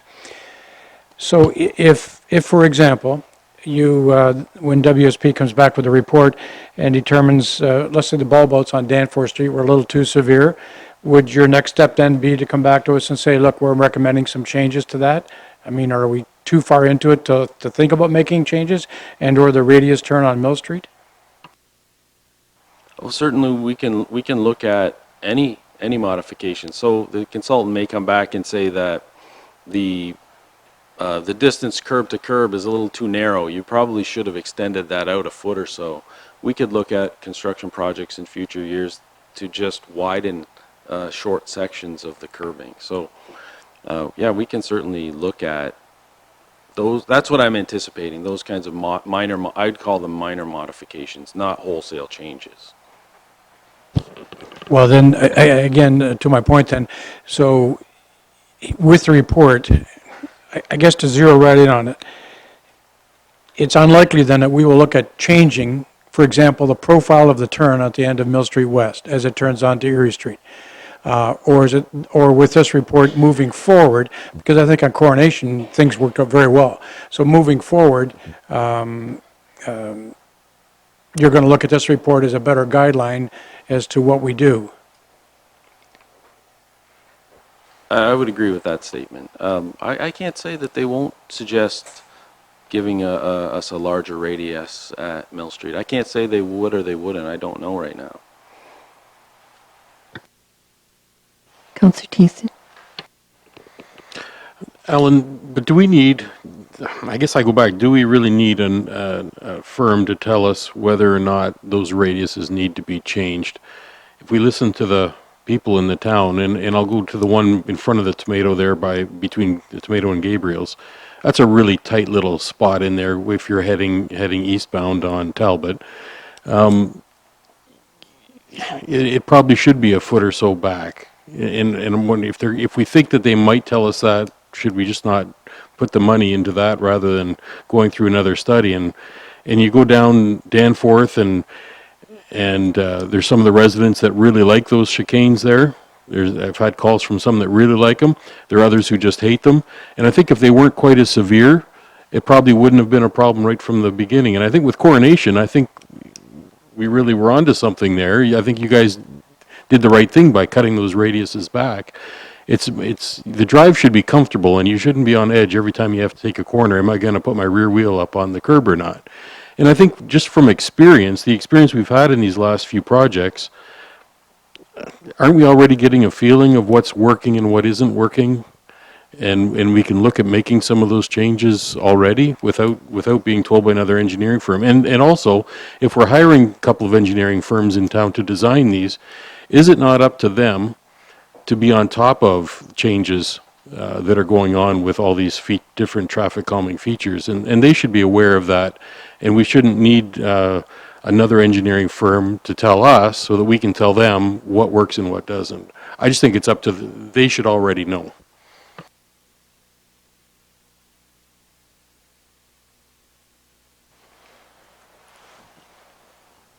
Okay, I'll go on to the next person. You, Councillor Wilkinson. Thank you, Mayor. For me, after reading this one, I was surprised and maybe disappointed that this is the request back to us. I thought when we left this last, whenever we talked about it, end of last year, that we provided direction pretty much based on the information we get from residents that changes need to happen, bring us options for those changes. And yes, we've given high praise too when you did take our direction from council and you applied it to coordination. You did a fantastic job with that, and well deserved. To now come back, I wasn't expecting this. I didn't ever hear that night, that this may be an option, a peer review, and an additional $16,000. When quite frankly, I have all the faith in the world in you, that you, in your department, that you could come back, you know, go out to, whether it be the companies that did I forget their names right now, La Paris, you know, to say, we've reduced coronation by 50%. It was well received by the public and council. Give us a cost on what it's going to cost to do that on Danforth, Mill Street, wherever. And then you come to council with that report saying, here, council, here's maybe the happy medium for everybody, and this is going to be the cost. If it's $150,000, so be it. $500,000, it's at this table then to make that decision. But to have this in front of me here, where we want to go to another group of engineers at a cost of $16,000, I have troubles with that. I also have troubles with peer reviews. I've had experience with peer reviews, one or two that have been in front of me after I've seen council's wishes have been overturned as a result of them. When peer reviews come back and they support the way that they are currently constructed, that's almost like a piece of literature you guys have then now to say, hey, this is the way it's supposed to be. You can go and change it, council, but if something happens, if somebody hits that thing and they drive up onto the curb and hit somebody, you're going to be liable. That's almost like, that's exactly what's happened with these peer reviews that change the mindset of council and change decisions. So I get my spidey sense up a little bit when we're asking for peer reviews. My thoughts, no, I'm not in favor of the $16,000 for this report. I would ask that you guys put your head togethers up there and come to us with, that's just my thought, that you guys come to us with options and actual costs from those companies that did the work. Rob Sharon? Thank you, Your Worship. I think it's important to point out that there isn't a single design or implementation of a project in this community over the last few years with regards to traffic calming that didn't fit within the acceptable guidelines that are produced in this province. It's not a message a lot of people want to hear. If you're having difficulty navigating it, you're likely going too fast, is the response. However, that's not to say that it couldn't perhaps be made better, i.e. we're making people slow down too much and it's impeding the flow of traffic and it's not convenient. When we received this direction from council, as you can appreciate, these are projects that we have already gone through, implemented some of these new design criteria that are being recommended to us to implement walkable active communities. And with our our design engineers for our projects, had the projects designed, had them approved, and, much to the experience of council, seeing it on paper is one thing. You don't fully appreciate it, what it means until it's built, and then you experience it. And so that happened, and like any change, there will be some growing pains as we go through these processes. So, and I think, again, back to the coronation, back to a couple designs that council will see tonight, we're working through that. It's not, well, we can reduce it down to this minimum, so let's go after that to achieve, the outcome. The outcome can generally be achieved by softening it a bit. So we're working through that. But in the meantime, we have these projects that we've built. Expensive projects, this type of infrastructure costs a lot of money. And when the message from council is, review it and tell us how much it's going to cost. That's an open-ended question. I could bring you back 3-4 dozen different options with 3 or 4 dozen different cost scenarios. What are we going to be recommending here? And then what is the return on investment that council and the community is going to get, from this? So we can say, well, it's easy, just shave the curb back, a foot on each side, 0.3 on each side, and then, that's it, away we go. But what were we really intended to achieve by that? The only way to do that, in our opinion, after council gave us the direction to say, look, there's a few spots in town where you've put these traffic calming measures in place, we think it's too tight, bring us a report back that's going to cost out changing it, softening it. What does that really mean? How do we go about, we're not necessarily traffic engineering experts. Our local people were involved in designing the job, so we didn't think they were great people to hire to review their own work, somewhat admitting fault perhaps in their design. And so that's when collectively we looked at it, and there's 2 parts to this. It's not only to look at the work that we've done and put some cost estimate to it, but to also help us design guidelines for future initiatives. So that, but I think we're doing that anyway. As we're working through these projects, we're hearing from the residents and council, and we're making the changes on these new projects. So, council, this is not a hill to die on for administration and hiring this firm and doing this project. However, so in other words, if council elects not to hire this firm tonight, we will simply talk again internally and with council as to how we can go about specifically looking at council's wishes and trying to bring some sort of defendable, justifiable change in design. So if I'm going to come in front of council and say, here's the change that's recommended to the chicane on Danforth, here's the new design profile, we need to be able to say, this is how we're changing it, this is why we're changing it, this is the expected outcome of this particular change, and then here's the cost. And then council can look at that and, determine, is that an investment? Is this a top priority investment to go back and alter the work that we've done? Or do we, let the traffic patterns and adjust to those particular designs, learn from that, and in our future projects, design it in a different way, as we're doing. But I will say again, if council doesn't approve, this particular assignment, we will need to engage someone, because someone will need to tell us, what bringing the curbs out a foot will achieve, by doing that. So there will be some cost to the design and some analysis that'll need to be done. We just felt that, given council's direction and looking at this thing, a more comprehensive approach to it was appropriate. But we're certainly here to take council's direction.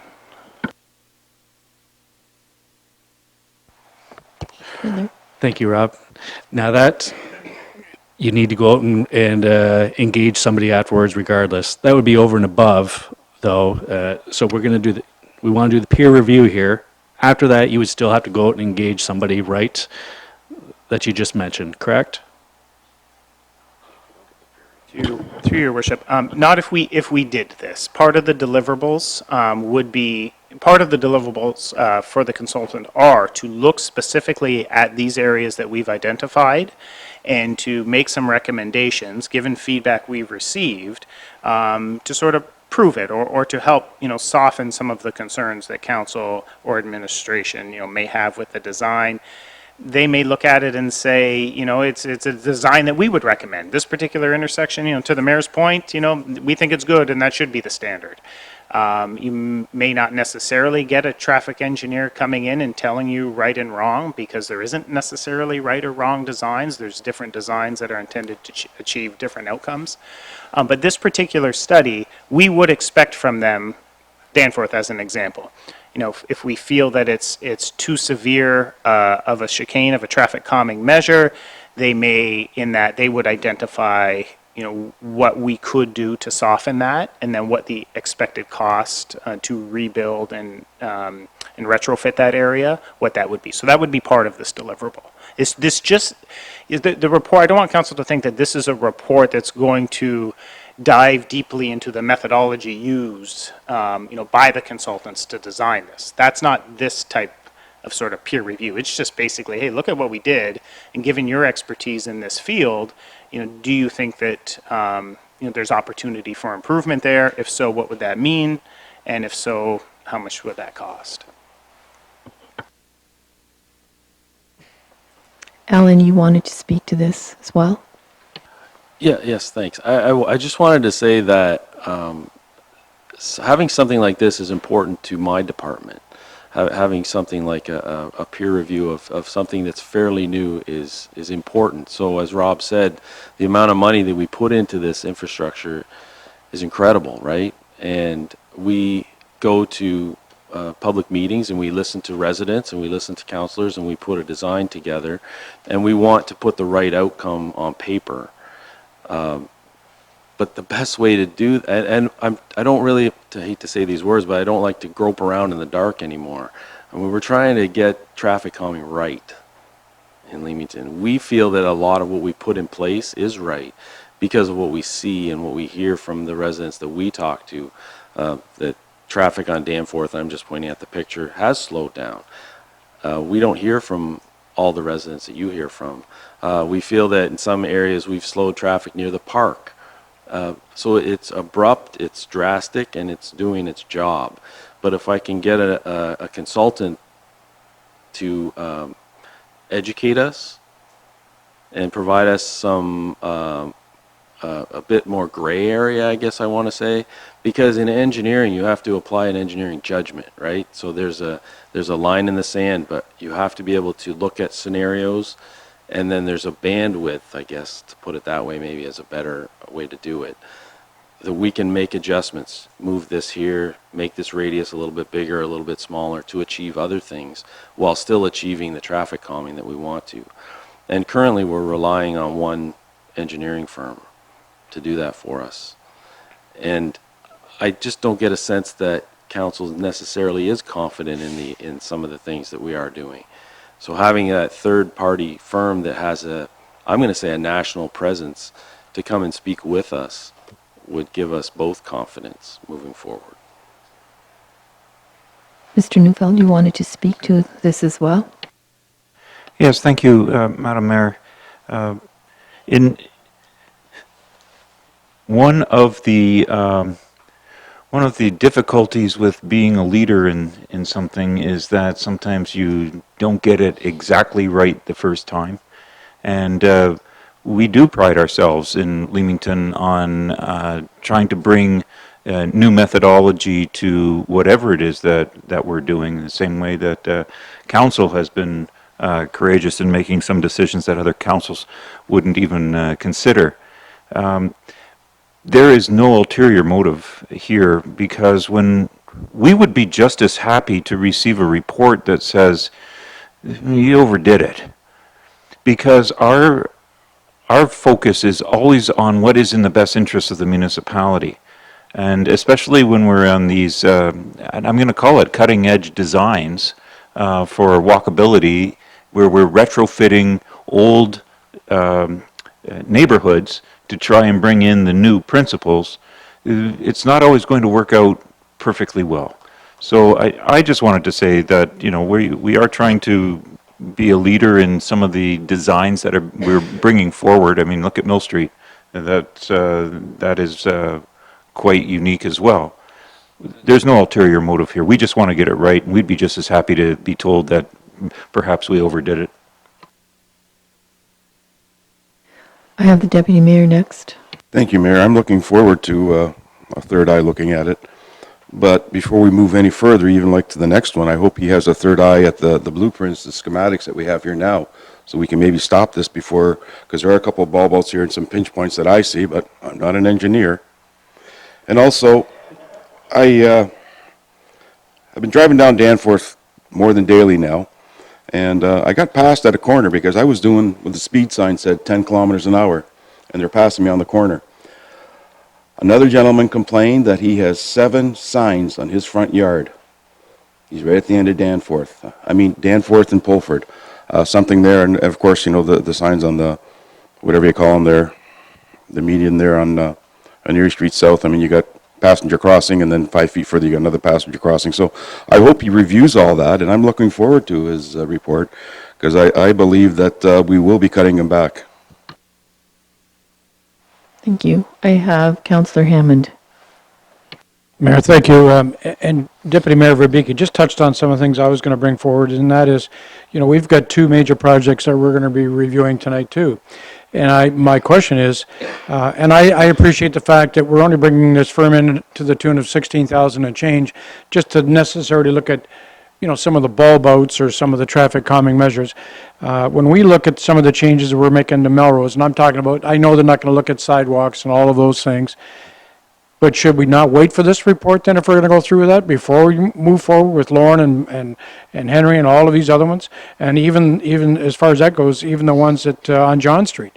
Should we not wait till we get to this report before we start looking at putting in more chicanes or bulb outs?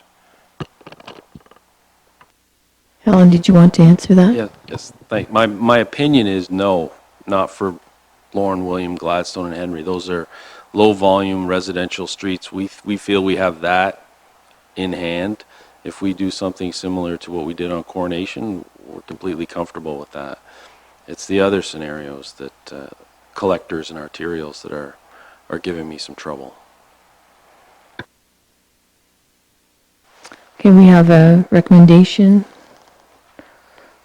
moved by Councillor Dunn, seconded by Deputy Mayor. All in favor? Opposed? And that's carried. Thank you. Moving on to the John Street Italian Centennial Park final design. Alex.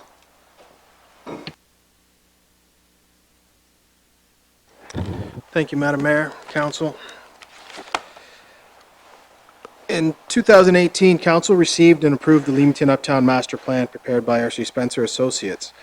This plan was the basis for future development in the Uptown Leamington. The purpose of the master plan is to create a mixed-use space that provides attractive, efficient, and accessible choices for the public, pedestrian, bicycle, or transit in concert with automobiles. Readily accessible, uptown walkable corridors connect many important features, institutions, and services such as the John Street and Queens Avenue parking lots, the Leamington Post Office, the United Church, the Public Library, Italian Centennial Park, and the St. John's Anglican Church. As a first step in implementing the master plan, Council approved and supported the reconstruction of Mill Street.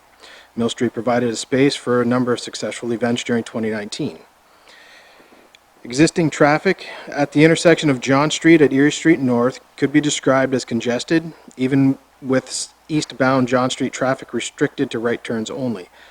Regardless of the prohibition, the remaining right turn movement is often restricted or delayed because of long queues which develop from the southbound Erie Street traffic waiting for a green light at the traffic signal at Talbot Street. This described condition doesn't support the free movement of pedestrians and active modes of transportation through our uptown area. It is important to maintain access from Erie Street to Queens Avenue municipal parking lot so that shoppers and visitors alike have direct access to parking facilities in the uptown. Accordingly, the recommended configuration from the Uptown Master Plan proposed one-way westbound traffic on John Street from Erie to Queens Avenue parking lot, after which John Street returns to a two-way street as depicted in Figure 1. The proposed configuration satisfies the traffic need allows the lane to be shifted south, expanding the Centennial Park green space and enhancing the green space for the library. Spencer Associates was retained for the John Street sewer separation and road reconstruction project. Within the assignment, Spencer was tasked with addressing the traffic congestion and the need for a one-way traffic on John Street. July 23, 2019, Council heard the findings of the report, and the study concluded that the most significant traffic operations problem in the study area is the interference of the southbound Erie South traffic queuing up to and through the intersection of John Street during many hours of a typical day. Conversion of John Street to a one-way westbound eliminates the biggest part of this problem, which is the unsafe and prohibited eastbound left turns at John Street, as well as eastbound right-turning vehicles forcing their way into the southbound queue. There are no significant problems created with redistributing the existing eastbound traffic on John Street to alternative routes via Queens Ave or Clark Street or John Street and Albert and Fox. Conversion of John Street to a one-way westbound to the Queens Avenue parking lot affords an opportunity to enlarge the public space around the Centennial Park. All of these changes are consistent with the principles of walkable communities, which are the basis of the approved master plan. Council's resolution provides that Council received the John Erie North to Queens Avenue traffic impact study prepared by Spencer Associates, and that John Street from Erie North to Queens Avenue parking lot be converted to a one-way westbound street.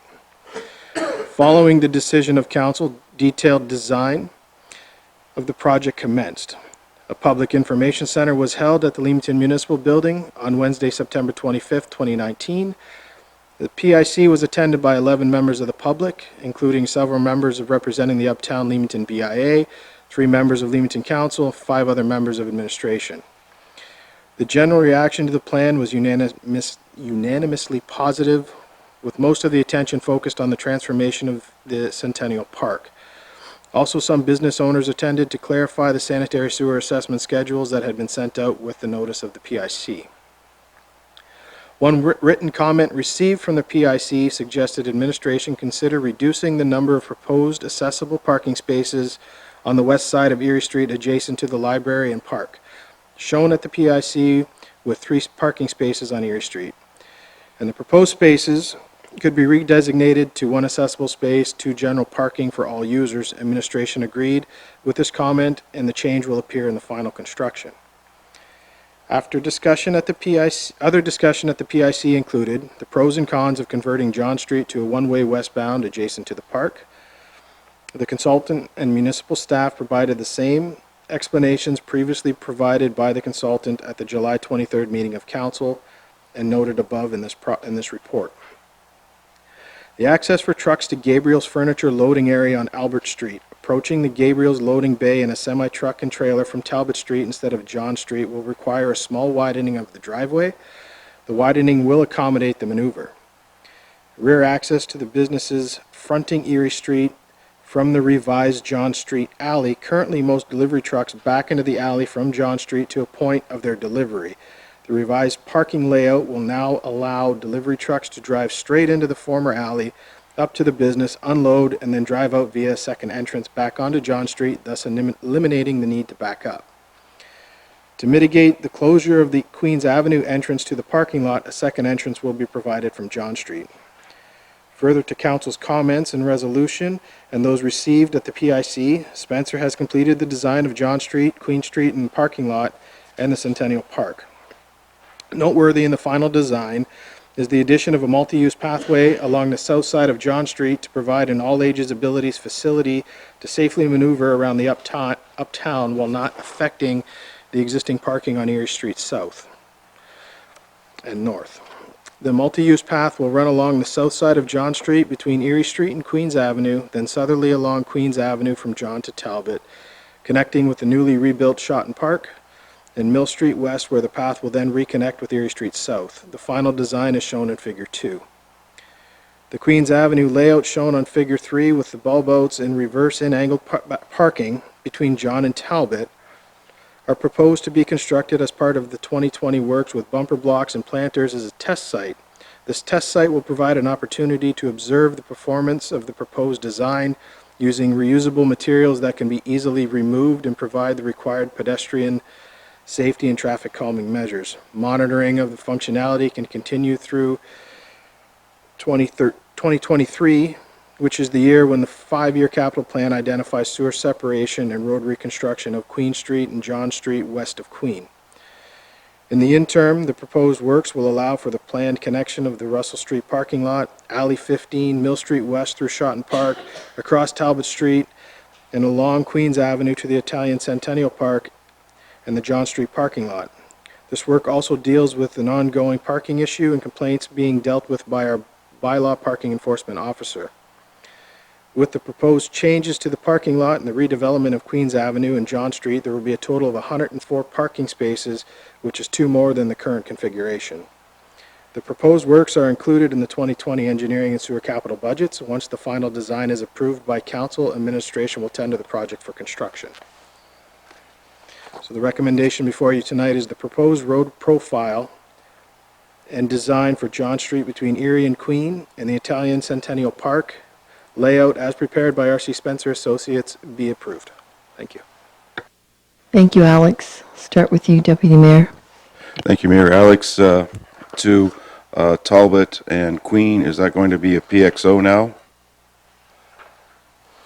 Yes, at Talbot and Queen, there will be a PXO. Be very similar to the one that we have out here at Queen and right by our parking lot. Yeah, perfect. Okay, and what is the width of the parking spots on Queens Ave? I'm just asking if we could be 6 inches wider, maybe eliminate one spot, because the backing up sounds great, but people just can't back up. So I just want to make sure that, there's not a lot of rear end and front end damage from people backing in. So if they could be maybe just a little bit wider, maybe we can lose one spot. Okay. Councillor Dunn? To you, Madam Mayor.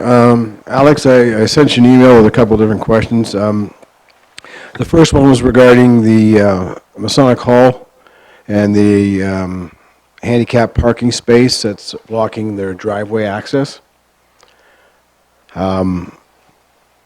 They do have a driveway there and an access to it, and it's been eliminated with a handicap parking spot.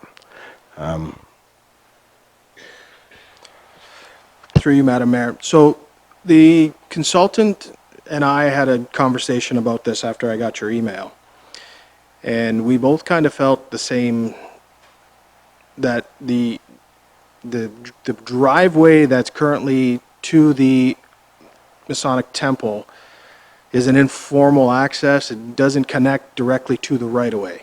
That being said, we do feel that we need to allow you to have access. So in discussions with the consultant and internally, we could make one of those accessible spaces a loading zone so you can pull in and load, because there currently is no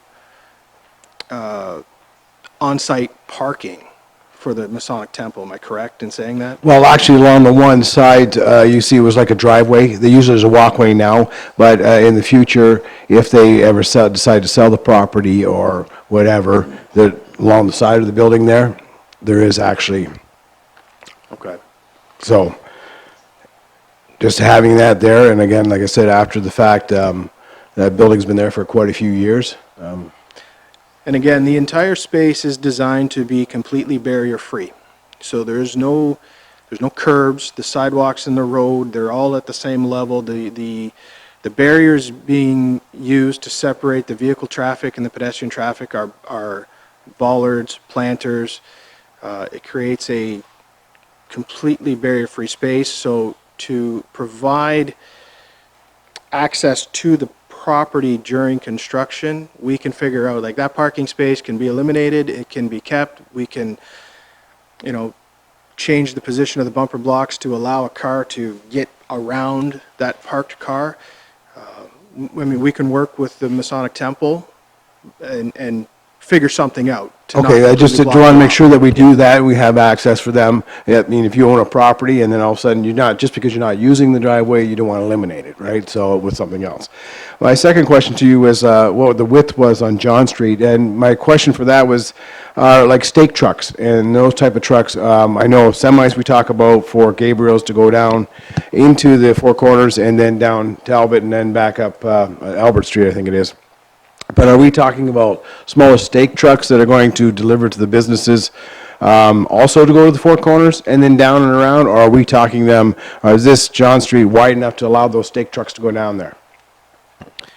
The traveled lane width in the one-way section of John Street is designed at 3.3 meters.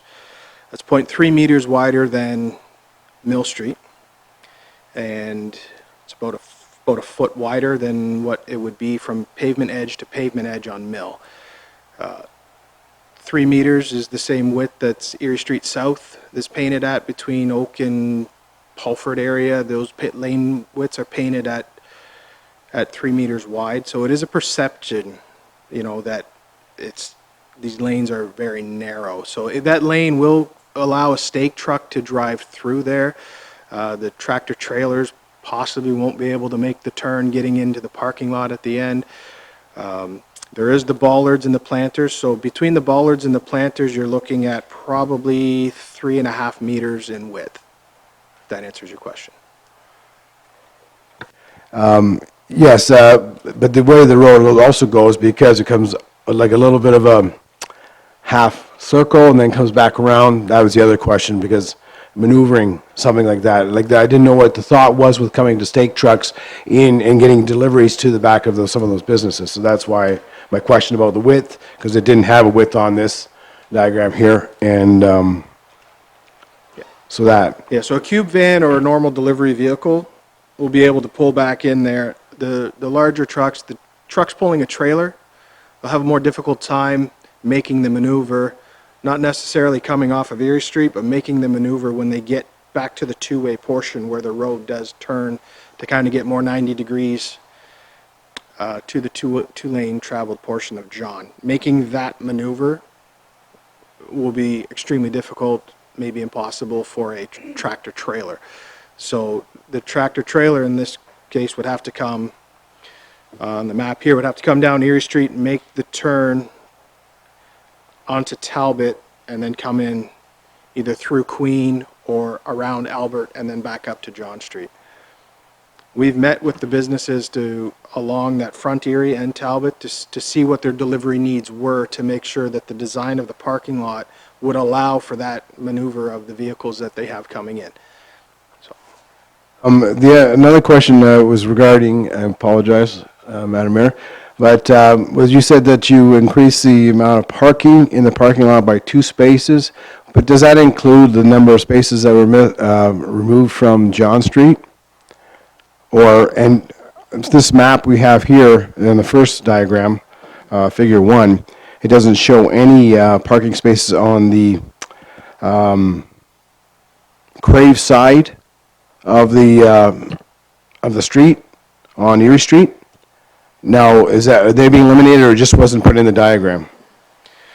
There's no parking spaces eliminated on Erie Street with this plan. The parking spaces that we're talking about in the report are the parking spaces on this map here. So everything from Talbot and Queen, northerly to John, and then along John Street to Erie Street and in the parking lot. So currently, right now, there's 102 spaces. When we're done, there's 104. And finally, when it comes to the Queen Street and the backing in, I'm not a fan of that. I think that's going to be a little more complicated for people to handle. I think that, and I understand the walkability of things, but actually adding, we have people walk, you have, as you show in the master plan at the end here, we walk down in front of the post office on the sidewalk, and then we're out into the street on Queen Street. To get more space in that back in. I don't know if we need to do that. I understand the concept, but I think the backing in, I think it's just going to make it a lot more complicated for some people. That's just my opinion. Anyway, I'll leave it for the rest of the council to speak to. The reverse in parking, it's a safety for a driver pulling out of the parking space to drive out where you can look across the front of the car beside you and you can see what's coming.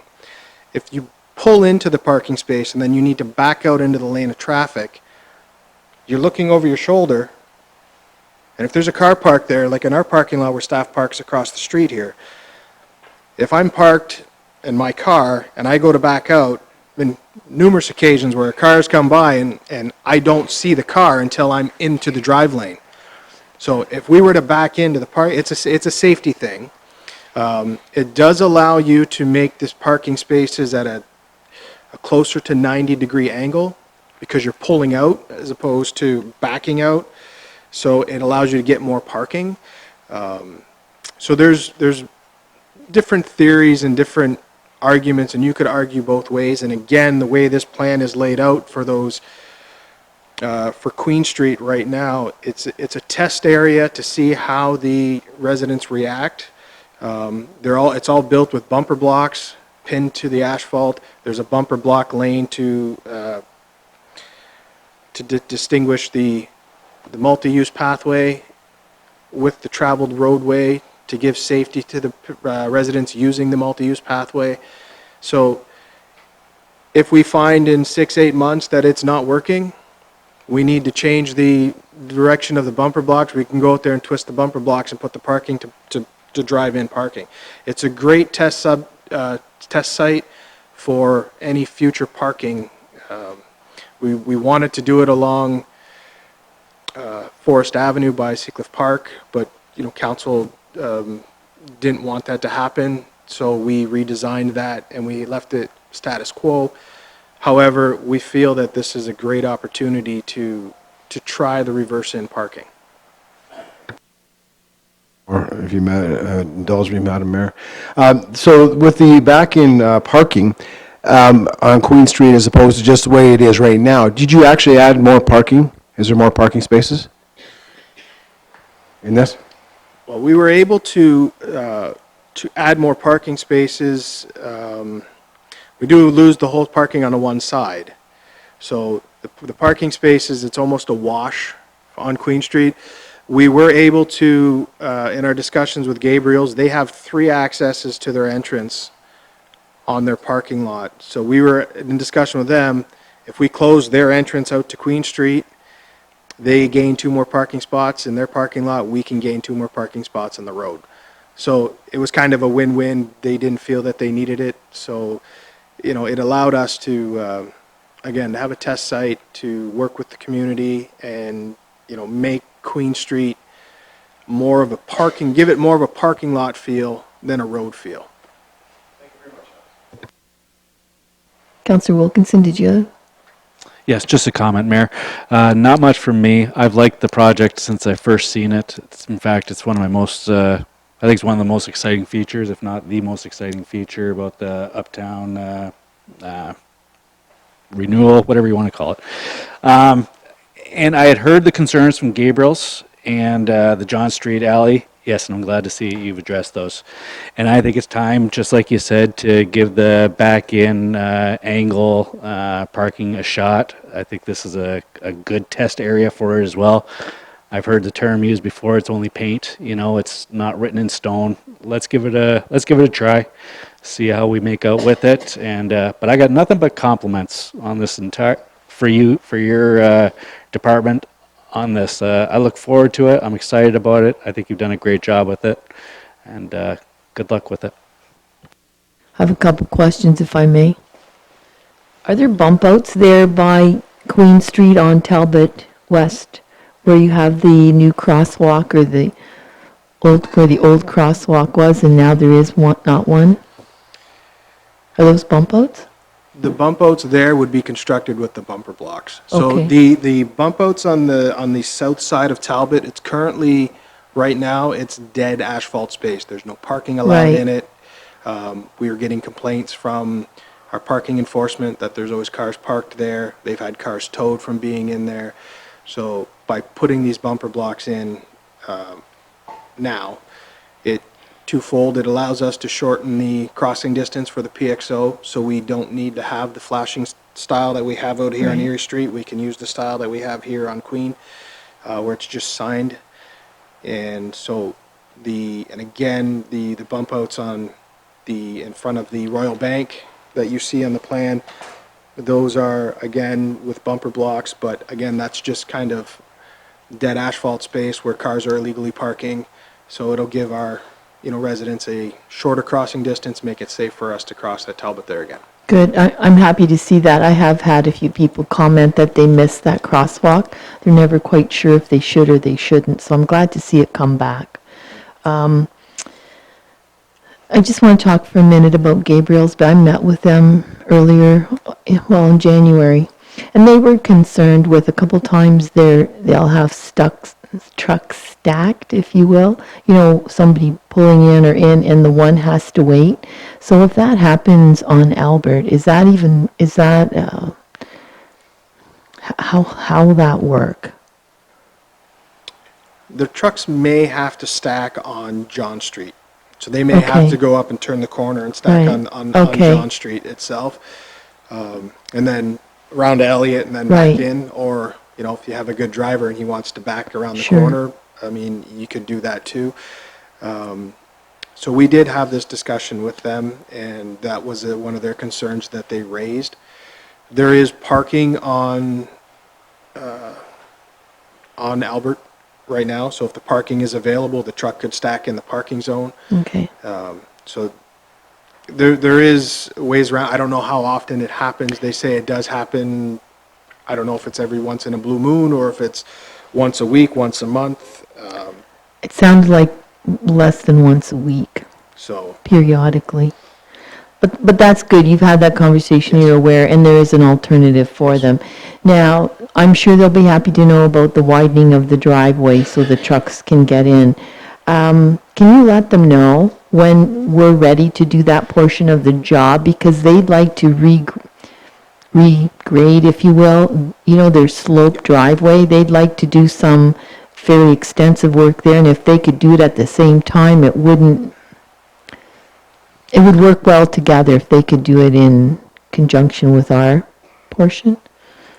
yeah, we will be in contact with them. Great. That entrance will have to be completed first. Once we close John Street, they won't be able to get in. Right. So it'll have to be done relatively at the beginning of the project. So we'll be in contact with them once we're tender ready and get going. We'll touch base with them again for sure. Good, and I just want to say I agree with Councillor Wilkinson. I'm very happy about this. I think it's very exciting. It makes our community so much more appealing, rather than just the usual. Again, I was one of the people that was against the backing in on Forest, but I think in this case it'll just be easier, and you won't have the potential of lineups that you have on Forest when there's an event. And we were just saying, I go to Blenheim every once in a while, and backing out of there, if I did not have a backup camera that shows when somebody's coming, I would be taking a chance on backing up, because you're right, if there's another vehicle of the same size, you can't see until you're halfway into the lane. So I'm looking forward to us trying that. It's much like the three-way stop at Cherry Lane, where everybody was up in arms against it, and now look how smoothly it goes. It just is smooth. And things like this will be an easier sell once people see that they're not as difficult as they thought. So I look forward to that little experiment. I think that's good. Oh, sorry, fellas. We'll start with you, Councillor Hammond. Thank you, Mayor, and I agree with your comments. Alex, just an observation, based on the public meeting you had, the request was to reduce the number of accessible parking spots on Erie North from 3 to 1, and I think that's a good idea. However, I'd move that one spot to the middle of the 3, because on numerous occasions you've seen buses parked there, and maybe by moving that accessible spot to the middle might prevent that from happening. Through you, Madam Mayor, the reason that we chose to put that spot there is in discussions with our accessibility committee, some vehicles have the gates and the ramps that drop out the back of the vehicle. Some have it on the driver's side, some have it on the passenger side. So if you put it at the northernmost spot and there's no parking behind it, the gate, there's room for the gate to drop.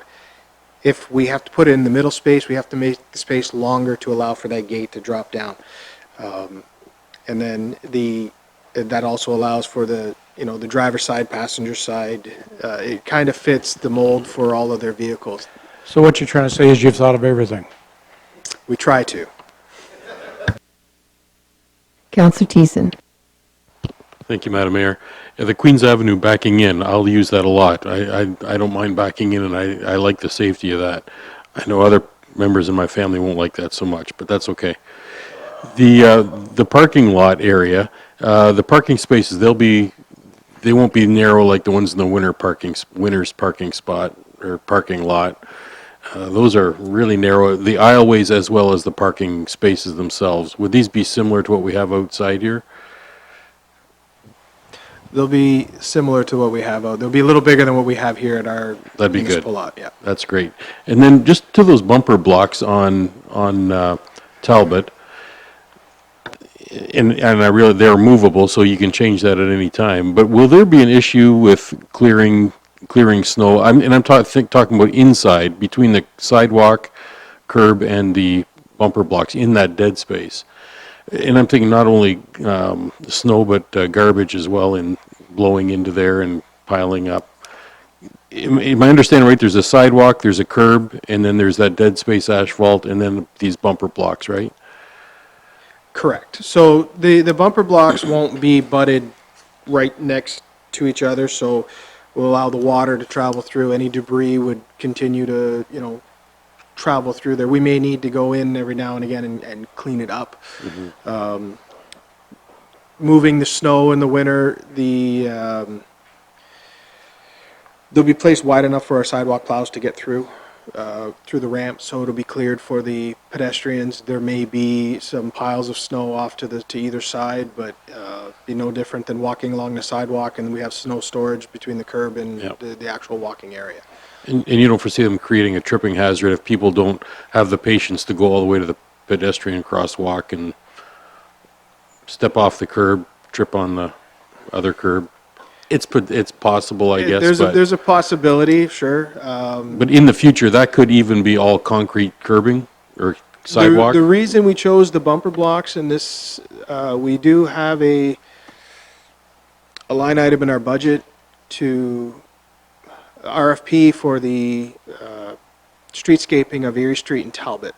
So we didn't want to jump the gun and put something in place that, that we need to match to, because we just spent, $60,000 on this curb and sidewalk. We don't want to change it, but it's not really what the whole plan should be. So in such a time when we get to actually do the construction, it would be a more permanent feature. With that, there's a recommendation. Moved by Councillor Hammond, seconded by Councillor Thiessen. All in favor? And that's carried. Thank you. Moving on to the Lauren Gladstone, William Henry, and Melrose sewer separation. Gaspar.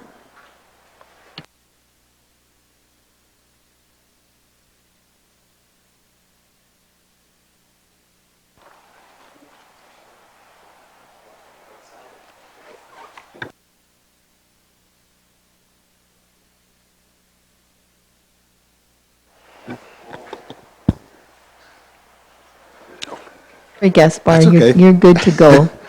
As part of the municipality's continued effort to separate combined sewers, Lauren, William, Henry, Gladstone, and Melrose Avenues are the next steps in the program to remove stormwater from the Seacliff Trunk Sewer. Figure 1 shows the extent of the reconstruction project. In Leamington, sewer reconstruction projects typically require that the entire road allowance be reconstructed.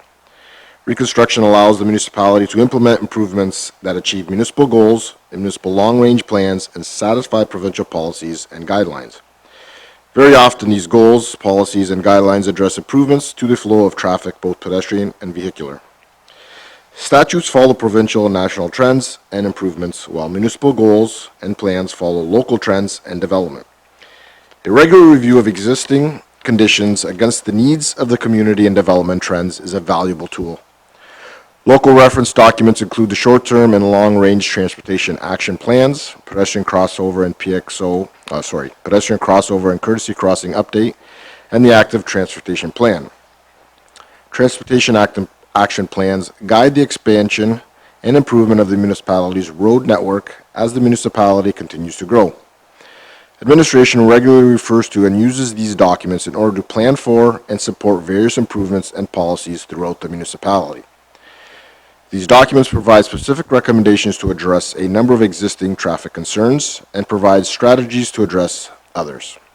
These documents have been referenced in previous council reports. Council has supported and seen dramatic changes to roadway lighting, traffic signals, biking facilities, sidewalks, and road geometry, all with the greater good of the community in mind. A public information center was held on November 21st, 2017, to notify property owners of the subject project. The PIC gave administration and R.C. Spencer a clear understanding of the residents' concerns or desires with regards to the reconstruction of the neighborhood. The PIC also offered an opportunity to solicit feedback on the preliminary design contemplated and potential impacts. Several residents attended the open house and provided comments. The following is a general list of comments or concerns received. 1. Sequence of construction and phasing. 2. Construction activity impact to residents. 3. Potential disruption of services, i.e. garbage and recycling. 4. The current high traffic along Melrose between Shirk and Erie. 5. A general support of the cul-de-sac at Melrose and Erie. 6. Some opposition of the cul-de-sac at Melrose and Erie. As a sub to that, it was consideration to move it to the west of Melrose for child safety concerns. B. Leave Melrose open at both ends. And 7. Proposed sidewalk locations. Administration, along with R.C. Spencer, reviewed the comments and modifications to the designs were made. A response letter to the PIC comments was mailed to the residents within the project limits on May 11th, 2018. Some neighborhoods within the urban boundary of Leamington were constructed without sidewalks, but sidewalks create a number of positive benefits for a community, and correspondingly, sidewalk deficiencies create a number of challenges. The construction of new sidewalks was a priority of council administration for a number of years and are included on every reconstruction and new construction project. Typically, new subdivisions are required to construct sidewalks on at least one side of all local streets. Similar principles are applied to road reconstruction projects. Administration also recognized that the final alignment is not without impact to existing properties. The proposed alignment minimizes the impact to existing mature trees and existing driveway configurations. An example of the design constraints, as illustrated in Figure 4, clearly demonstrates where the existing boulevard on one side is significantly higher than the opposite side. Consideration is always given to driveway and boulevard grading challenges. Additionally, parking limitations exist when the existing home is too close to the right-of-way, as shown in Figure 5. An arborist was consulted to determine which trees would require removal based on their current condition, construction activities, and particularly the proximity to existing services. Furthermore, sightlines were analyzed at all stop-controlled intersections as per the Transportation Association of Canada guidelines. Modifications were made to minimize the required or necessary removal of trees. Trees that range in caliper of 100 millimeter to 250 millimeters, which is 4 to 10 inches, impacted by the proposed sidewalk location or construction, will be relocated within the right-of-way, where possible. Unfortunately, due to the existing sandy soils, the relocation of much larger trees was not recommended. Modifications to road layout patterns were made, which included larger radii and wider curb-to-curb distances between the bulb-out features, similar to the Coronation Reconstruction Project. Figure 6 through 10 illustrates the final layout and geometry for the road and sidewalk designs of the project. The 2020 capital budgets include the reconstruction and sewer separation of Lauren, Gladstone, William, Henry, and Melrose Avenues. The works will include the construction of new sanitary and storm sewers, roadway curbs, cul-de-sac, sidewalks, and streetlights. In order to achieve completion of the project in 2020, tenders have been published for this approved project. Any potential changes recommended by council will be addressed by way of addendum to the tender. Much of the proposed work is typical for sewer separation projects. This project, however, includes the closure of Melrose Avenue at the east end. This effectively addresses a number of traffic issues while allowing existing commercial properties to operate without altering entrances. The recommendation to close Melrose comes from long-standing traffic issues noted in previous studies and reports. As documented in the 2007 Short-Term Action Plan, one intersection of specific concern was Melrose Avenue and Erie Street South. A number of vehicles used the County Fair Mall driveway, which opens onto Erie Street, to exit the mall, as shown in Figure 2. Some of the existing vehicles, along with some northbound vehicles, are heading to destinations northwest of the mall. In order to access Shirk Street, these vehicles make an unsafe northbound left turn at the intersection of Erie Street and Melrose Avenue. The northbound left turn is unsafe since it is typically made from the southbound left turn lane or a hazard area. This unsafe situation, as illustrated in Figure 3, creates conflict points. The recommendation in the report was that Melrose Avenue be made inaccessible to westbound traffic west of the commercial entrances fronting on Melrose Avenue. In 2013, the document was updated but did not include a recommendation to close Melrose at Erie. Of significance is that the 2007 report stated that as redevelopment occurs along Erie Street, consideration should be given to closing the direct access from the commercial lands on the west side of Erie Street and consolidating them to Melrose Avenue intersection. The recommended design is a compromise to continue allowing commercial properties to use both Melrose driveways and Erie Street driveways while closing off the residential and through traffic from the remainder of Melrose. In 2016 and 2017, the municipality received all existing courtesy crossings and some pedestrian crossings. In 2018, Council received a report titled Erie Street South Oak to Pulford Road Diet. The report explained Leamington's active transportation plan, specifically Erie Street South from Oak to Pulford. Regarding that staff report, members of Council expressed concerns specifically regarding the negative impact of a reduction in vehicle lanes. To address Council's concerns, R.C. Spencer provided a review of both a level of service analysis and a controlled delay analysis along East Street South from Oak to Pulford. Further to the context and parameters of the analysis, as well as the known traffic issues, the recommendation was that Melrose Avenue be closed just west of Erie at the rear of the commercial properties. Figure 11 illustrates the proposed closure layout. With respect to traffic concerns during the subject reconstruction project, administration proposes to install a temporary all-way stop control at Shirk and Ellison intersection.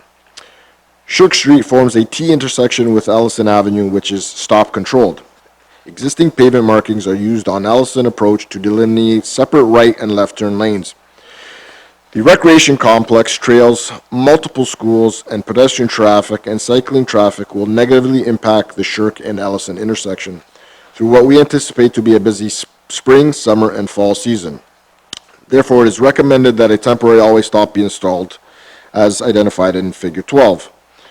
The 5-year capital plan identifies the construction of a traffic signal at this location in 2021. While it is the position of administration at this time that the always stop is temporary and will be removed after construction, the feedback from the public is overwhelming in favor of keeping the always stop as a temporary measure prior to installation of the traffic signal. Administration will be compelled to review that consideration in more detail.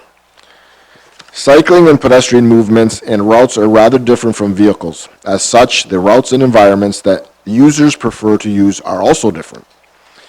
It is worth noting that the ATP completed in 2016 identified the off-road multi-use trail from Oak Street to Ellison Avenue as highly frequented by pedestrians. Providing an all-way stop at Ellison, which is approximately the midway point between Shirk and Oak, will provide a safe crossing for both cyclists and pedestrians to cross Shirk Street. When asked through an online questionnaire provided during the ATP study, the public loaded Shirk to Ellison Avenue as one of the top 3 walking or cycling locations in the municipality. Funding for the subject project was approved by council in the 2020 budget process within the engineering, sewers, and water departments.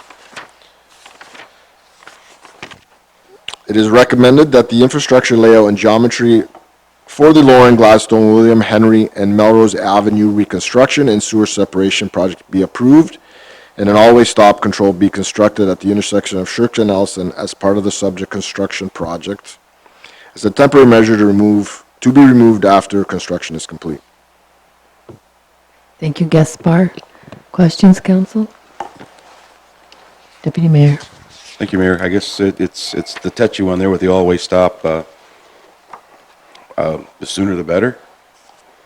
Maybe after March break, so get people used to it, or the new school year. A lot of people are happy with the one on Cherry Lane, and when you tell them, and Seacliff, when you tell them you're putting up a street light, they think it's going to be worse because they like it the way it is. So this is a good project. I like I'm glad you moved the cul-de-sac back, because I could just see people using the 2 entrances to get back onto Erie Street. So that's a plus, talking with where they shrink my suits. No, it's good. It's good. Councillor Wilkinson. Thank you, Mayor. I too, I like the project as a whole, especially the changes. They're bold for Melrose, that's for sure. But I think bold is needed over there. That is a crazy intersection at the corner of Melrose, Shirk, Ellison. That is a zoo during the school year. I've sat there a number of times for a great amount of time, and I give our cross guards a lot of props for the work they do over there to keep kids safe. And we have had some incidents over there. Nothing, I think we'll get criticism on that one when we do close it, but I think it's for the right reasons. And you just can't satisfy it. We got to take chances. I think that one is a good idea and worth doing. We have had concerns raised about the sidewalks, though, on Henry. I'm not sure if you've been made aware of those, Gaspard. We've had 2 emails come in recently. We do have a partial sidewalk already on Henry on the east side. These people are concerned about putting the sidewalks on the west side. Can you speak to the logic behind that, please? Through you, madam. Yes, the sidewalks they're questioning or talking about are between Melrose and Pulford along Henry on the east side where our park is, which generally connects Erie Street as a loop, right? It's also connected to the south of Pulford where the old age home is. North of Melrose, there currently are no sidewalks right now along Henry. To put a sidewalk on the east side would now be a potential for uncontrolled crossings at each one of these streets. So somebody on Gladstone who wants to get to Erie Street would have to cross Henry at that uncontrolled crossing, which would then bring them to Melrose. It's unsafe when you ask pedestrians to cross where there's no uncontrolled or a controlled stop, right? So putting the sidewalk on the west side allows all those residents in that area to have access to a sidewalk without having to cross a road uncontrolled. So eventually it'll bring them down to Melrose, which will then cross Henry, and then bring them to Erie Street. So that's in essence, that's the logic behind why the sidewalk is on the west side. The residents are all on that side of the road. Why have them cross each Almost time? a continuous, for anybody on the west side of Henry. Yes. Yeah. That offers a continuous, you have sidewalks on Shirk, you have sidewalks all over in the neighborhood. That'll allow you, by keeping on the west side, to stay on the west side, I guess, until you get to Melrose. a safe spot to cross over correctly. Yes. Whereas if you didn't have one on the west side of Henry now, you're asking them to cross the road then at that point to access a sidewalk. Correct. All right, I don't know if the people are going to be satisfied with that, and I got to think on that one for a little bit, but thank you for explaining. I mean, also, there's a four-way stop at Melrose and Henry now. which will allow all pedestrians to move safely within that area. Any thoughts to creating some sort of a safe access? I don't know if that's just by putting paint markings on the road there, Henry, and putting your sidewalk over on the other street. Is there, because I understand there's going to be more trees impacted by going over on the west side, more driveways being impacted. Could we look at, has any thought been given to that, that let's try and create safe spots for people to cross from Lorne, Gladstone, William, to access a sidewalk over on the east side instead? Through you, Madam Chair. The tree removals along Henry, let me just go through my notes here.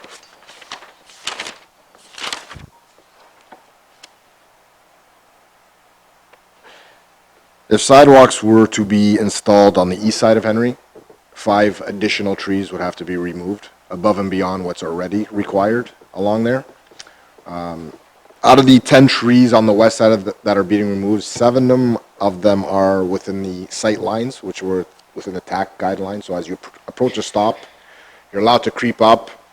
What's your vision look like on either side if there's any vehicles or pedestrians crossing, right? So 7 out of those 10 trees are being removed on the west side because of that. 3 of them are sidewalk because of the sidewalk location. Whether the sidewalk is in the middle of the boulevard on the west side of Henry or up against the curb, those trees still need to be removed because their proximity to the new curb and the future sidewalk, regardless.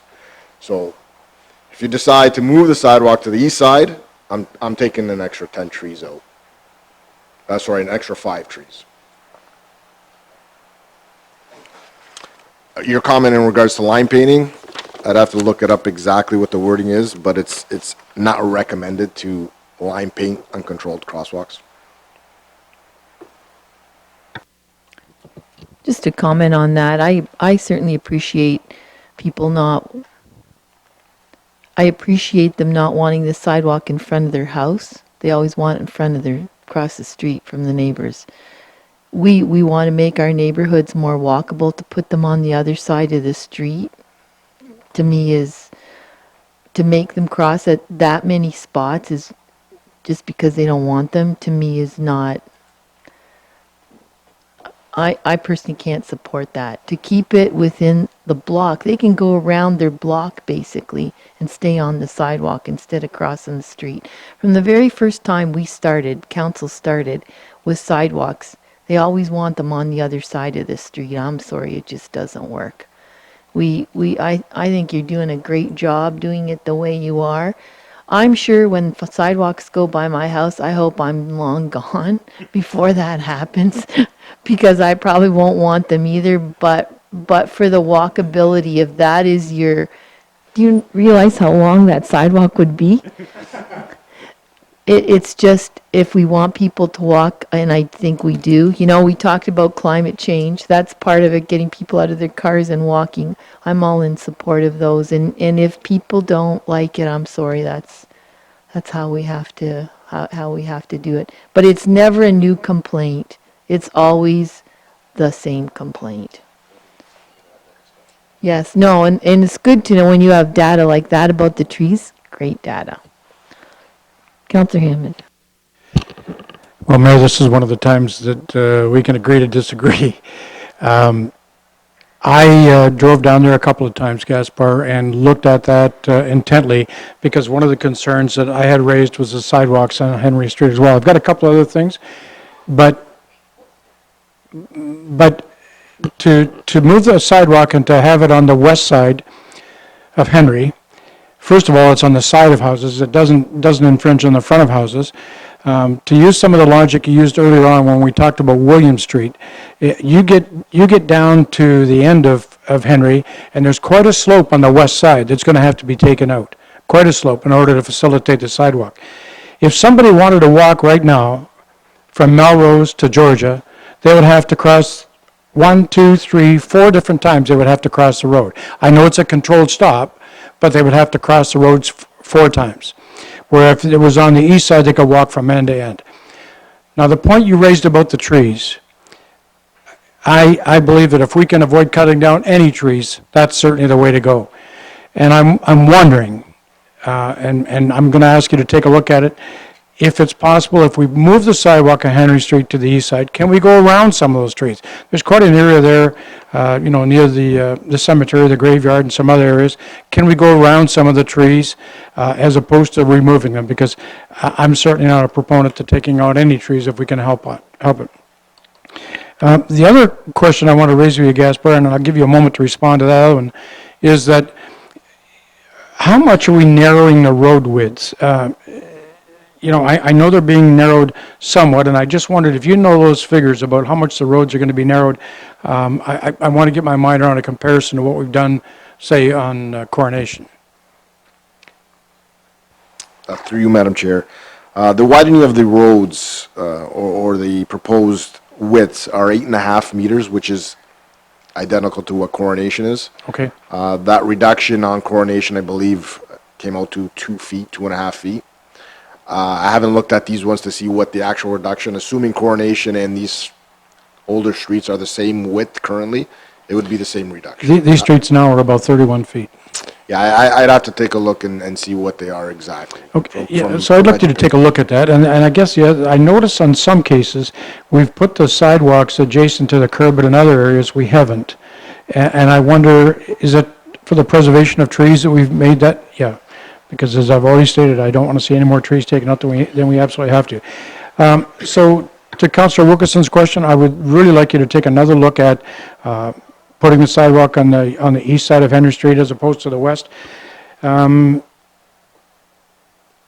And again, for a number of reasons that I've already pointed out, that I think that somebody who wants to walk one end to the other will have to cross the road 4 different times, as opposed to if you put it on the east side, we'll walk right from one end to the other. So I'll leave you with that thought, Gaspar. Thank you. Councilor Thiessen? Thank you, Deputy Mayor. My comments are much the same as Councillor Hammond with the removal of the trees. Is it possible? If it's possible, could we go around them? One other thing, though, too, is the parking on these streets. Will the narrowing of the streets change any of the parking that's currently there?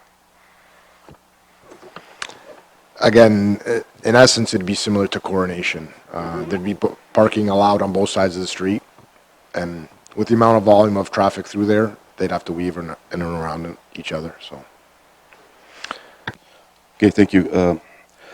Just a question, as Henry is such a street that's used so much, why can you not put it by the curb and the street? Why can you not do like you did, go around the trees for some appeal? Putting it on the west side of Henry up to the street, is that where this sidewalk potentially is going to go?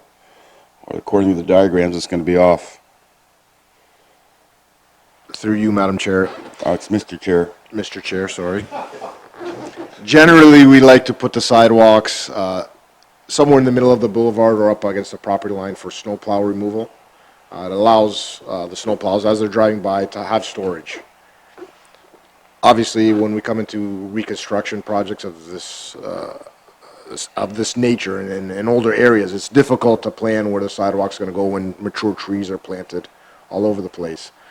That's why, and similar to Councilor Hammond's comment, is why are the sidewalks up against the curb in some locations and not in others? So has that been looked at? We did our due diligence and tried to minimize the number of trees, the amount of trees as possible that were going to be removed. The ones that could be removed and relocated, we've done so. I believe out of the 23 trees that are being removed, 7 of them are being relocated. 3 of them are actually dead. So again, we did our best to try to minimize the number of trees that are going to be disrupted. Okay, thank you. Any further questions? Tim? Councilor Wilkinson? Sorry. I want to, Councilor Hammond, I think you raised a great point. I never thought of it that way, and that's why I've been brought over to that intersection a couple of times, is parents concerned about their kids attending Margaret D. Benny School, Shirk Complex, whatever. That's a big collection point here for kids walking from the north section of this area. So I'm thinking of a kid leaving Margate Benny. If he lives over on Georgia or anywhere north of Georgia, you're right, he would have to cross the street 1, 2, 3, 4 times versus having a straight shot, crosses once at Melrose, has a straight shot down to Georgia at that point. I think that's a valid point that you raised. Never thought of it that way, as I look at it.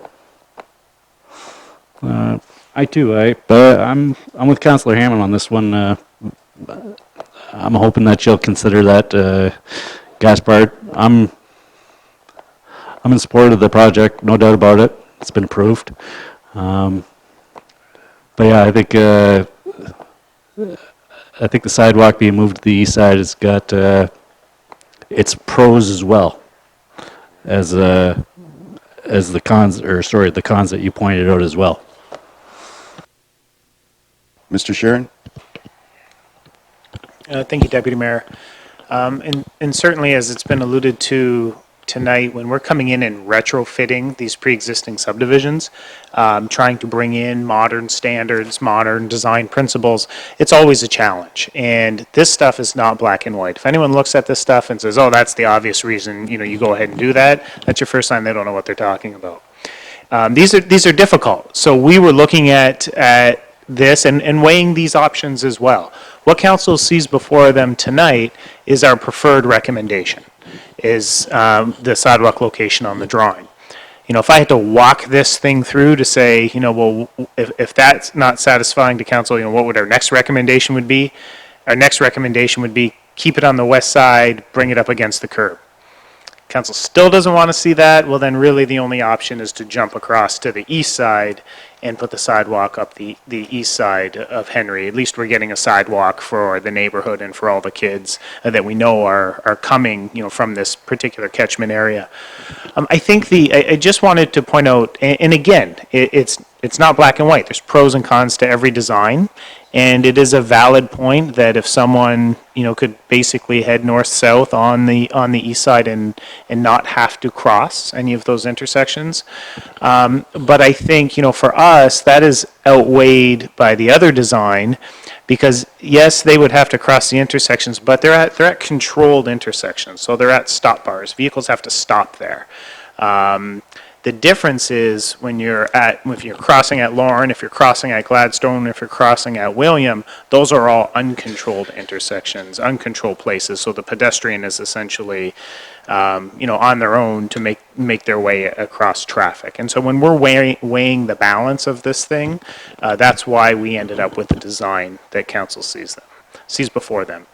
But again, if I could prioritize it in our order of preference as administration, it would be as designed, up against curb, and then as sort of the final alternative to see a sidewalk in the neighborhood still, put it on the east side.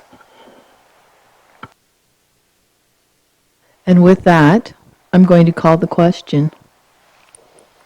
Or did we make a motion? No, we didn't even make a motion. Moved by Deputy Mayor, seconded by Councillor Thiessen. All in favor? Opposed, if any? And that's carried. Moving on to the Lower Thames Valley Conservation Authority resolution, and that is Allison.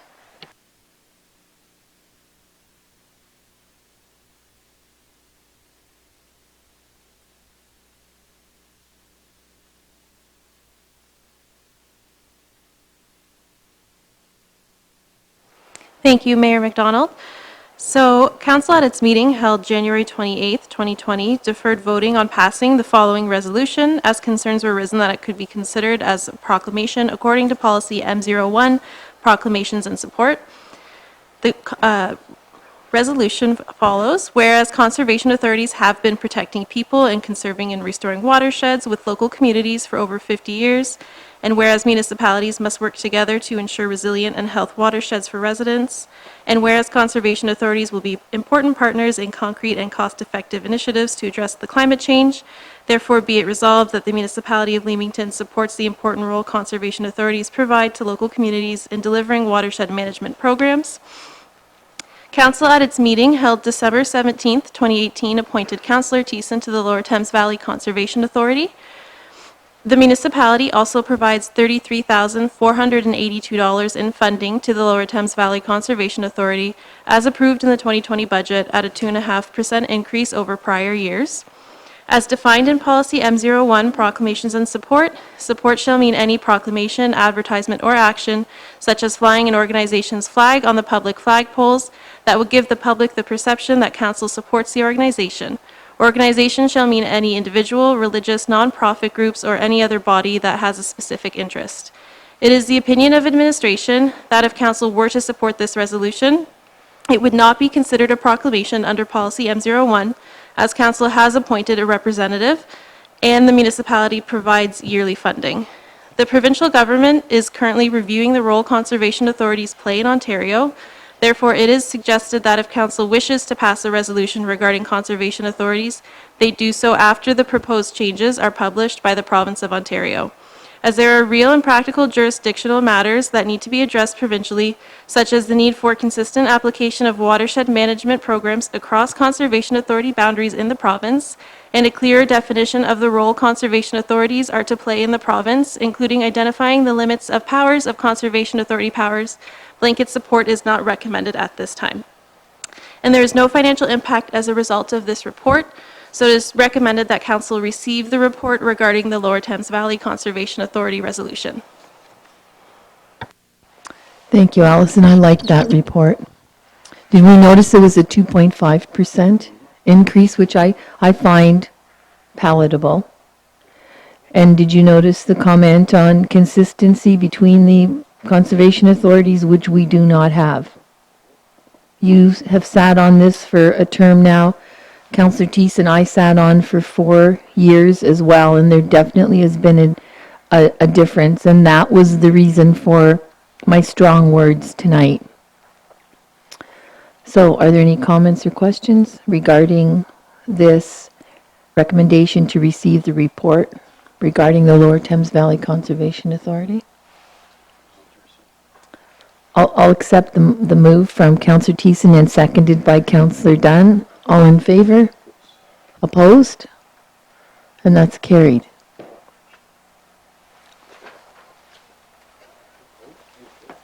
Just ignore it. It's time to go. And now we're moving on to electronic voting. The system for council meetings follow-up. Ms. Percy. Council at its meeting held December 10th considered a report with regard to implementing and using an electronic voting system at council meetings. Council passed the following motion: that administration be directed to bring forward a bylaw to amend the procedural bylaw to allow a vote to be taken by show of hands, recorded vote, and/or use of an electronic voting system at Leamington council meetings. It was noted that although the recommendation was to amend the procedural bylaw, it didn't commit council to using this system. The resolution simply provided council with the option of using a system in the future. Since the report was considered at council, there's been discussion with regard to the advantages of using the speaker queue portion of this system. As council will recall, the electronic voting system includes a speaker queue function where members may push a button on their keypad when they wish to be placed in a queue for speaking. This function alleviates the chair from having to track who wishes to speak and in what order the members requested to be heard. Although council did not support the use of the voting system, administration was directed to bring back a bylaw to allow council with the option of using the voting system should council wish to make changes at a later date. If council approves the use of the electronic speaker queue, the system will be tested by administration, ready to begin with fully operational system at an upcoming council meeting. A bylaw to amend the procedural bylaw to use the system is included on the agenda for council's consideration. The financial impact: at the December 10th, 2019 meeting, council expressed concern with regard to the cost of the system. Upon further clarification with the manager of IT, it was noted that the system offered by Option Technologies was a cost of $1,250 and an annual renewal of $375. Administration did not seek approval for the funds to purchase that system in 2019, as the funds were available in the approved 2019 IT operating budget. So the motion before council is administration be directed to bring forward a bylaw to amend the procedural bylaw to use a speaker queue when council members wish to address council. Thank you, Brenda. Comments? Counselor what's your name there? Counselor Wilkinson. Sorry, I'm just getting tired. Counselor Wilkinson, I'm sorry. Thank you, Deputy Mayor. This one here, I was, again, I've been since we discussed this one 2 or 3 months ago, I was surprised. I thought that we left this, that we were not in favor of the voting portion, but we were in favor of the queuing portion. So we were going to buy this piece of machinery, or this software and machinery that did both of those. But I thought that when we weren't in favor of the voting portion, you'd be coming back to us with a whole different option. It was something that was different. I was surprised to see that we went and purchased that. It was in the check register afterwards, after that meeting, that we had purchased these. It was, anyway, did we not look for different options? Like, I thought we'd be getting something afterwards that would be totally different versus the system that we didn't approve. We still have. We still purchased it. Can you help me out with that? I complex, but. So we did look at other systems, and the other systems were $15,000 plus. So this was very nominal, the cost. You're right. Council did not speak in favor of using the voting portion of that system, but they do come together. So you can use the speaker queue portion of it, but the procedural bylaw will be amended to allow for both, should you wish to use both in the future. Just a housekeeping matter. And then the voting system will remain there for if you ever want to use it. But the system, we didn't look for another system that just did a speaker queue because honestly, the cost is so nominal and there's no comparisons that are anywhere close to that.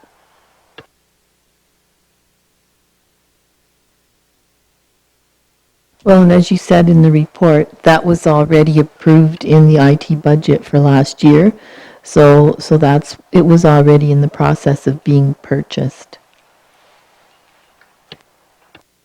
Yes, Your Worship. The last report didn't ask for approval for those funds because Dave had already found that in his overall operating budget that was already approved in the budget.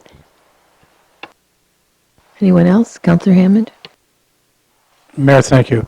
Brenda, help me out here, because when I look at the next report, which talks about the electronic voting, it costs, just the queue portion of it in the report you just gave is $1,250 and then $375 annually. But when you look into the next one, it talks about it being $1,750 and $814.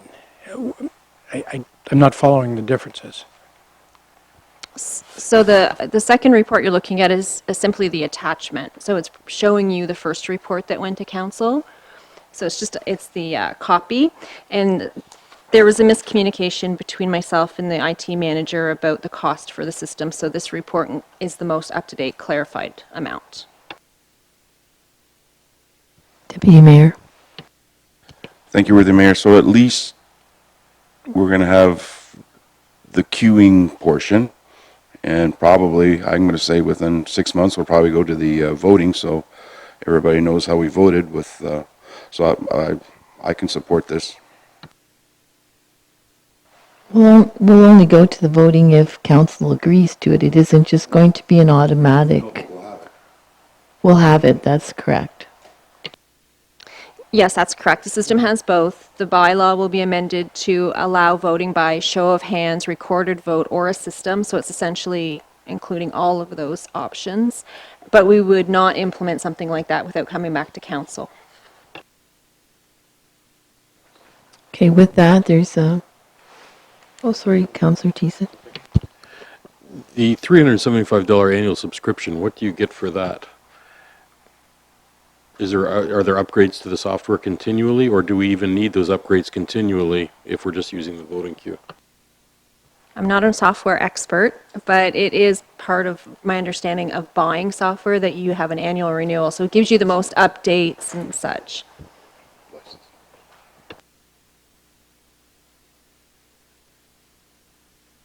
Counselor Wilkinson. In light of knowing now that Ms. Percy did look for other options where you could get just the queue for knowing when somebody wants to speak next, and if that's more money, I think it'd be kind of ridiculous that we have this system. It's like buying a car and we're not using all the options, you know, and while she's going to the trouble, then I think we should almost relook at the voting process then. If we're going to have this equipment, you know, I just didn't want to buy it at the time because I didn't want to spend the extra money. But hey, we have to get this equipment now because it is the most affordable option to go with just a voting queue, a speaking queue would cost more. I think it's ridiculous then that we have this equipment and not be using all the features at that point. What's the rest of the council think about that? I know that's going against what we talked about before, but we didn't know back then that it was going to be more if we went with just so let's hear from council. Counselor Hammond. Well, we're jumping a bit ahead of the proposal, but I have no intention of changing my mind about voting. People in this world have been raising their hands to vote for 1,000,000 years, and I'm going to continue to do it that way forever.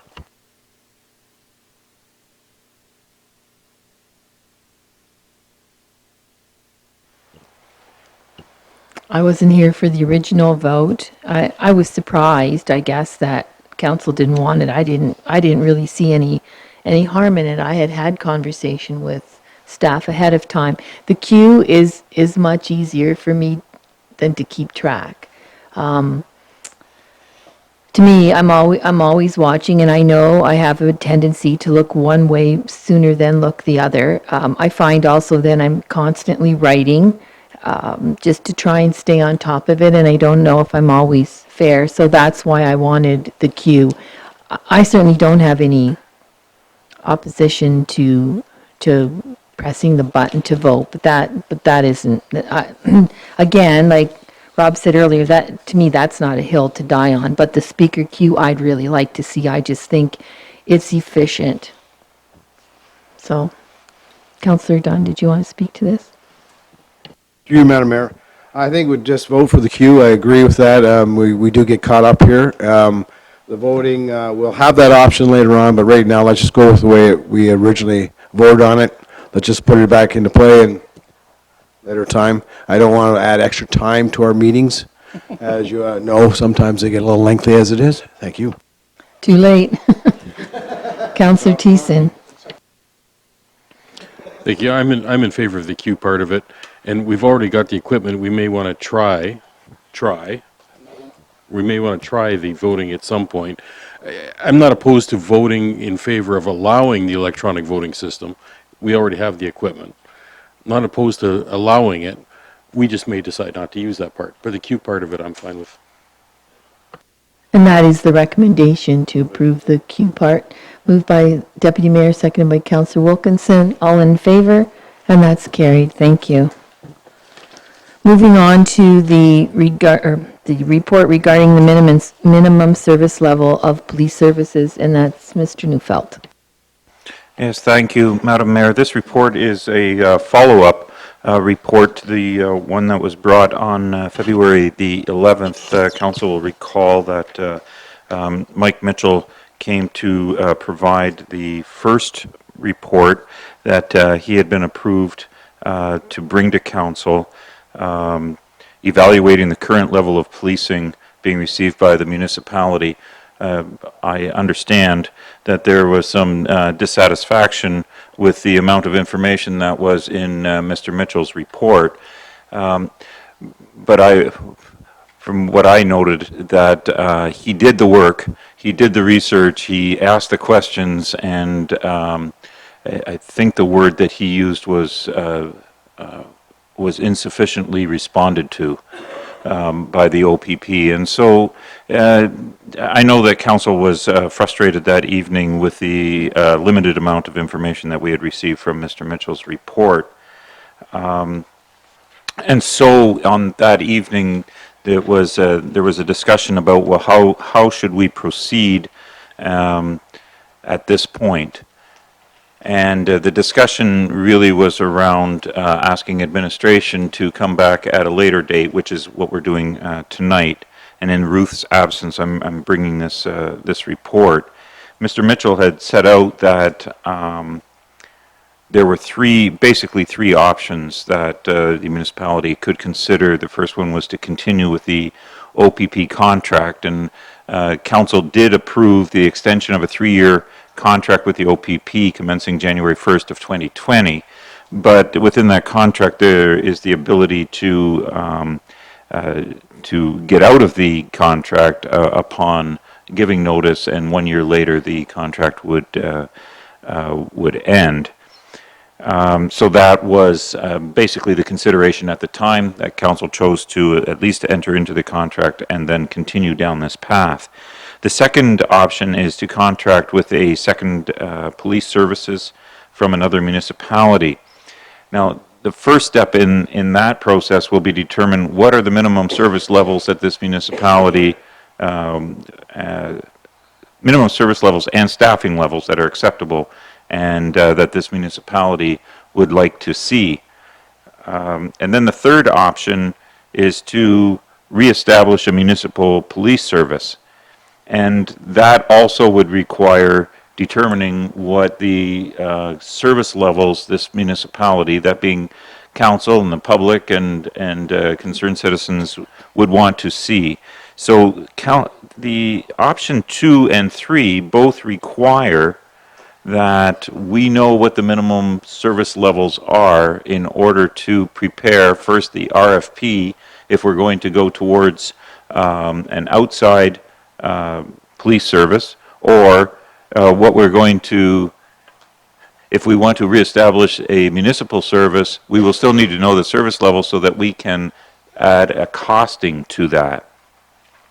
So given the above considerations, administration is still recommending that council proceed with the original plan to request Mr. Mitchell to prepare a second report regarding the establishment of minimum desired levels of police service for Leamington. Continuing to utilize Mr. Mitchell as a resource will expedite the process and provide the basis for the formal request for proposal procurement process. And I guess that's part of it's a big part of our recommendation to move this forward with not using Mr. Mitchell. And if we wanted to seek out another consultant, it would be necessary to enter into another RFP for the second report to help us determine what what the service levels are within within the municipality. And I added in this report that currently our internal resources do not have the available capacity to complete this comprehensive report, and I believe that in Ruth's original report we also had indicated administration doesn't feel that we have the expertise to determine what the service levels ought to be. So I think to balance it, using Mr. Mitchell, we would be able to involve community consultation to determine what the public perception of the current service levels are and what they would like to see. Mr. Mitchell would meet with groups and individuals that regularly interact with the police and require police assistance. And I think it's also important to note that we could certainly direct Mr. Mitchell to reach out to certain members of the community to get their particular slant on things, especially those who may have expertise in police enforcement from either currently or from their previous jobs. So if I spoke to that already. So what the recommendation is tonight is for us to proceed with Mike Mitchell of MPM Consulting to prepare a report regarding establishing minimum desired levels of police services in the municipality of Leamington. Thank you, Mayor. I guess to Peter, what else can we do? He started it, and he's going to write what we need, because if staff's going to do it, like you say, or don't want to reinvent the wheel or hire somebody else, and I don't know the process. You know, he's done with the OPP, receiving information, so he's going to write, I don't want to say a proposal either, but he's going to write what he thinks we need, and then we're going to open it up to other people to comment on. So I can see that personally. I'd like to see him proceed and move on to the next phase. Yeah, I think not only, I think what he will do, and I think that what council wants him to do, is engage public on their desire for police service levels, to engage council, to engage other groups, not so much so that Mike Mitchell can tell us what level we ought to have, but rather tell us what the people are saying and what council desires, and then be able to write the RFP that will reflect that service level. We will also use that service level to consider the option, if council so directs, to reestablish a municipal service, because that way we'll be able to compare apples to apples. We'll be able to compare what it would be like to reestablish a municipal force of our own in comparison to a secondary party providing the police services. So, Mayor, back through Peter. If we go ahead with this, then is it going to be a step 3, phase 3, or is he going to start writing the RFP then after he meets with everybody? Through you, Madam Mayor, that would be my expectation, that once he comes to council to say, here are the service levels that he was able to receive from the public, that he would then prepare the RFP, and we'd go out to RFP. But again, the same information could be used to determine what the cost might be if we want to look at reestablishing a municipal service of our own. Councillor Wilkinson? I don't think I had my hand up, but... Oh, I'm sorry, I thought you did. Never mind, that's good. Councillor Thiessen, I have you next. Thank you, Madam Mayor. So, Peter, would he also go so far as to maybe discuss with a couple of obvious forces that may be interested, just to get an idea of what they have to offer, so that we can then compare? Then we can compare to whether or not our municipal police force would be effective as well, to see what they have to offer that we wouldn't be able to offer as a municipal force, that we couldn't afford to offer possibly. I want to be careful about how to answer that, because if we go out for an RFP, then we have certain legal obligations around their responses, right?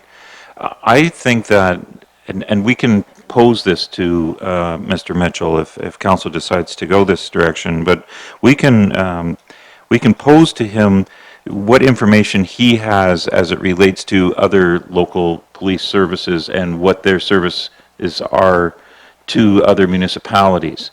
For example, Windsor is providing service to Amherstburg. What do we know about the service levels there and the costs associated with that? And how would that translate into Leamington? And how would that translate in comparison to our own municipal force? We also know that there are other municipal forces that may be interested, such as LaSalle and or Chatham-Kent. I think there's knowledge available there. I understand your question. I think it would be a discussion with Mike Mitchell prior to going out to that RFP. And it would be more just an overview of what they have to offer. Obviously, you can't delve into it until he does the RFP, but I did struggle with this one because the first report was so inadequate. is the only way I see it. And it's not totally his fault. He wasn't getting the information. As we know, we weren't getting the information. But we also still got charged the same amount. So had he got all the information he wanted, that we would have paid for a certain amount, and we didn't get any information, and we still paid the same amount. And that's where the rub was. And I agree that we don't have the time internally. I agree that we possibly don't have the expertise to do this, and I think we need somebody, and we will lose time if we don't continue on with him. And that's the problem. Yeah, I understand the concerns. I would respond in this way. Sometimes a job is easier if it isn't balked at the whole time, and so perhaps we got even more of our money's worth. You know, if the report would have been easier to write, it may have been longer, but it may not have taken nearly as much time if the information had been forthcoming in a much more reasonable manner. Councillor Hammond. Mayor, thank you. I too, some of the sentiments that Councillor Thiessen brought forward too, in going through this, I had difficulties in thinking about spending another $25,000. However, just based on a couple of things I've heard this past weekend, has made me realize that we need to move forward and we need to move quickly.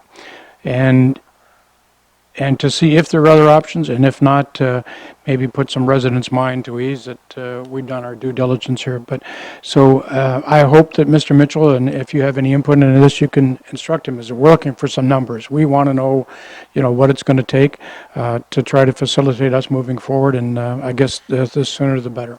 So thank you. I just wanted to point out too, that if I can, while we're talking about this topic one more time. I'm sure my fellow councillors have also heard some of the same comments that I've heard.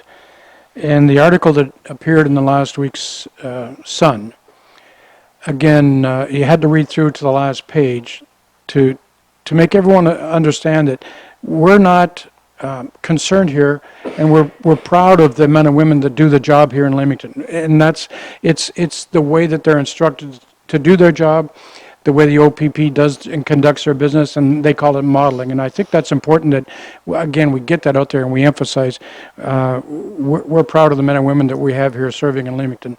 It certainly isn't any of their doing as to where we are today. Councillor Dunn. Through you, Madam Mayor, I agree that we need to move forward with this so we can get a report from the experts, and that way we get the information so that we can get this process moving along faster. Moved by Councillor Dunn, seconded by Councillor Hammond. All in favor? And that's carried. Other matters for approval, there are none. Consideration of bylaws. Bylaw 1220, a bylaw to amend bylaw 28913 as amended, being a bylaw to provide procedural rules for the conduct of meetings of the municipal council and its committees. That's with respect to report earlier this evening with the speaker queue. Bylaw 1320, a bylaw to confirm the proceedings of council of the municipality of Leamington at its meeting held February 25th, 2020. Moved by the Deputy Mayor, seconded by Councillor Wilkinson. All in favor? And that's carried. Notices of motion. I see none. Open session. Councillor Hammond. Mayor, thank you. I just want to extend a congratulations to our South Point Mire hockey system.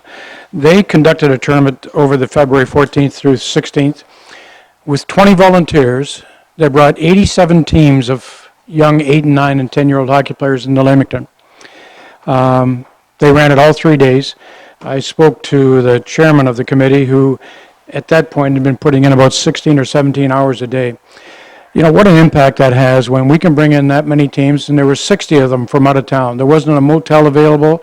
They used Essex ice. They used Wheatley ice. All the restaurants were packed.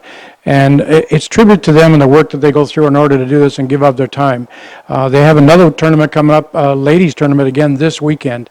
and there are another 40-some teams are coming in. So when we have any question about how well our complex is getting used, that is, it's getting used more and more all the time, and it really brings a lot of economic development to our community, and we're really proud of that. So again, I want to extend a shout out to all those people that served on the Minor Hockey Committee as well as the volunteers for a well-run tournament. Councillor Thiessen, you're fine. Motion to adjourn. Moved by Councillor Dunn, second by Councillor Thiessen. All in favor? Carried, and good night.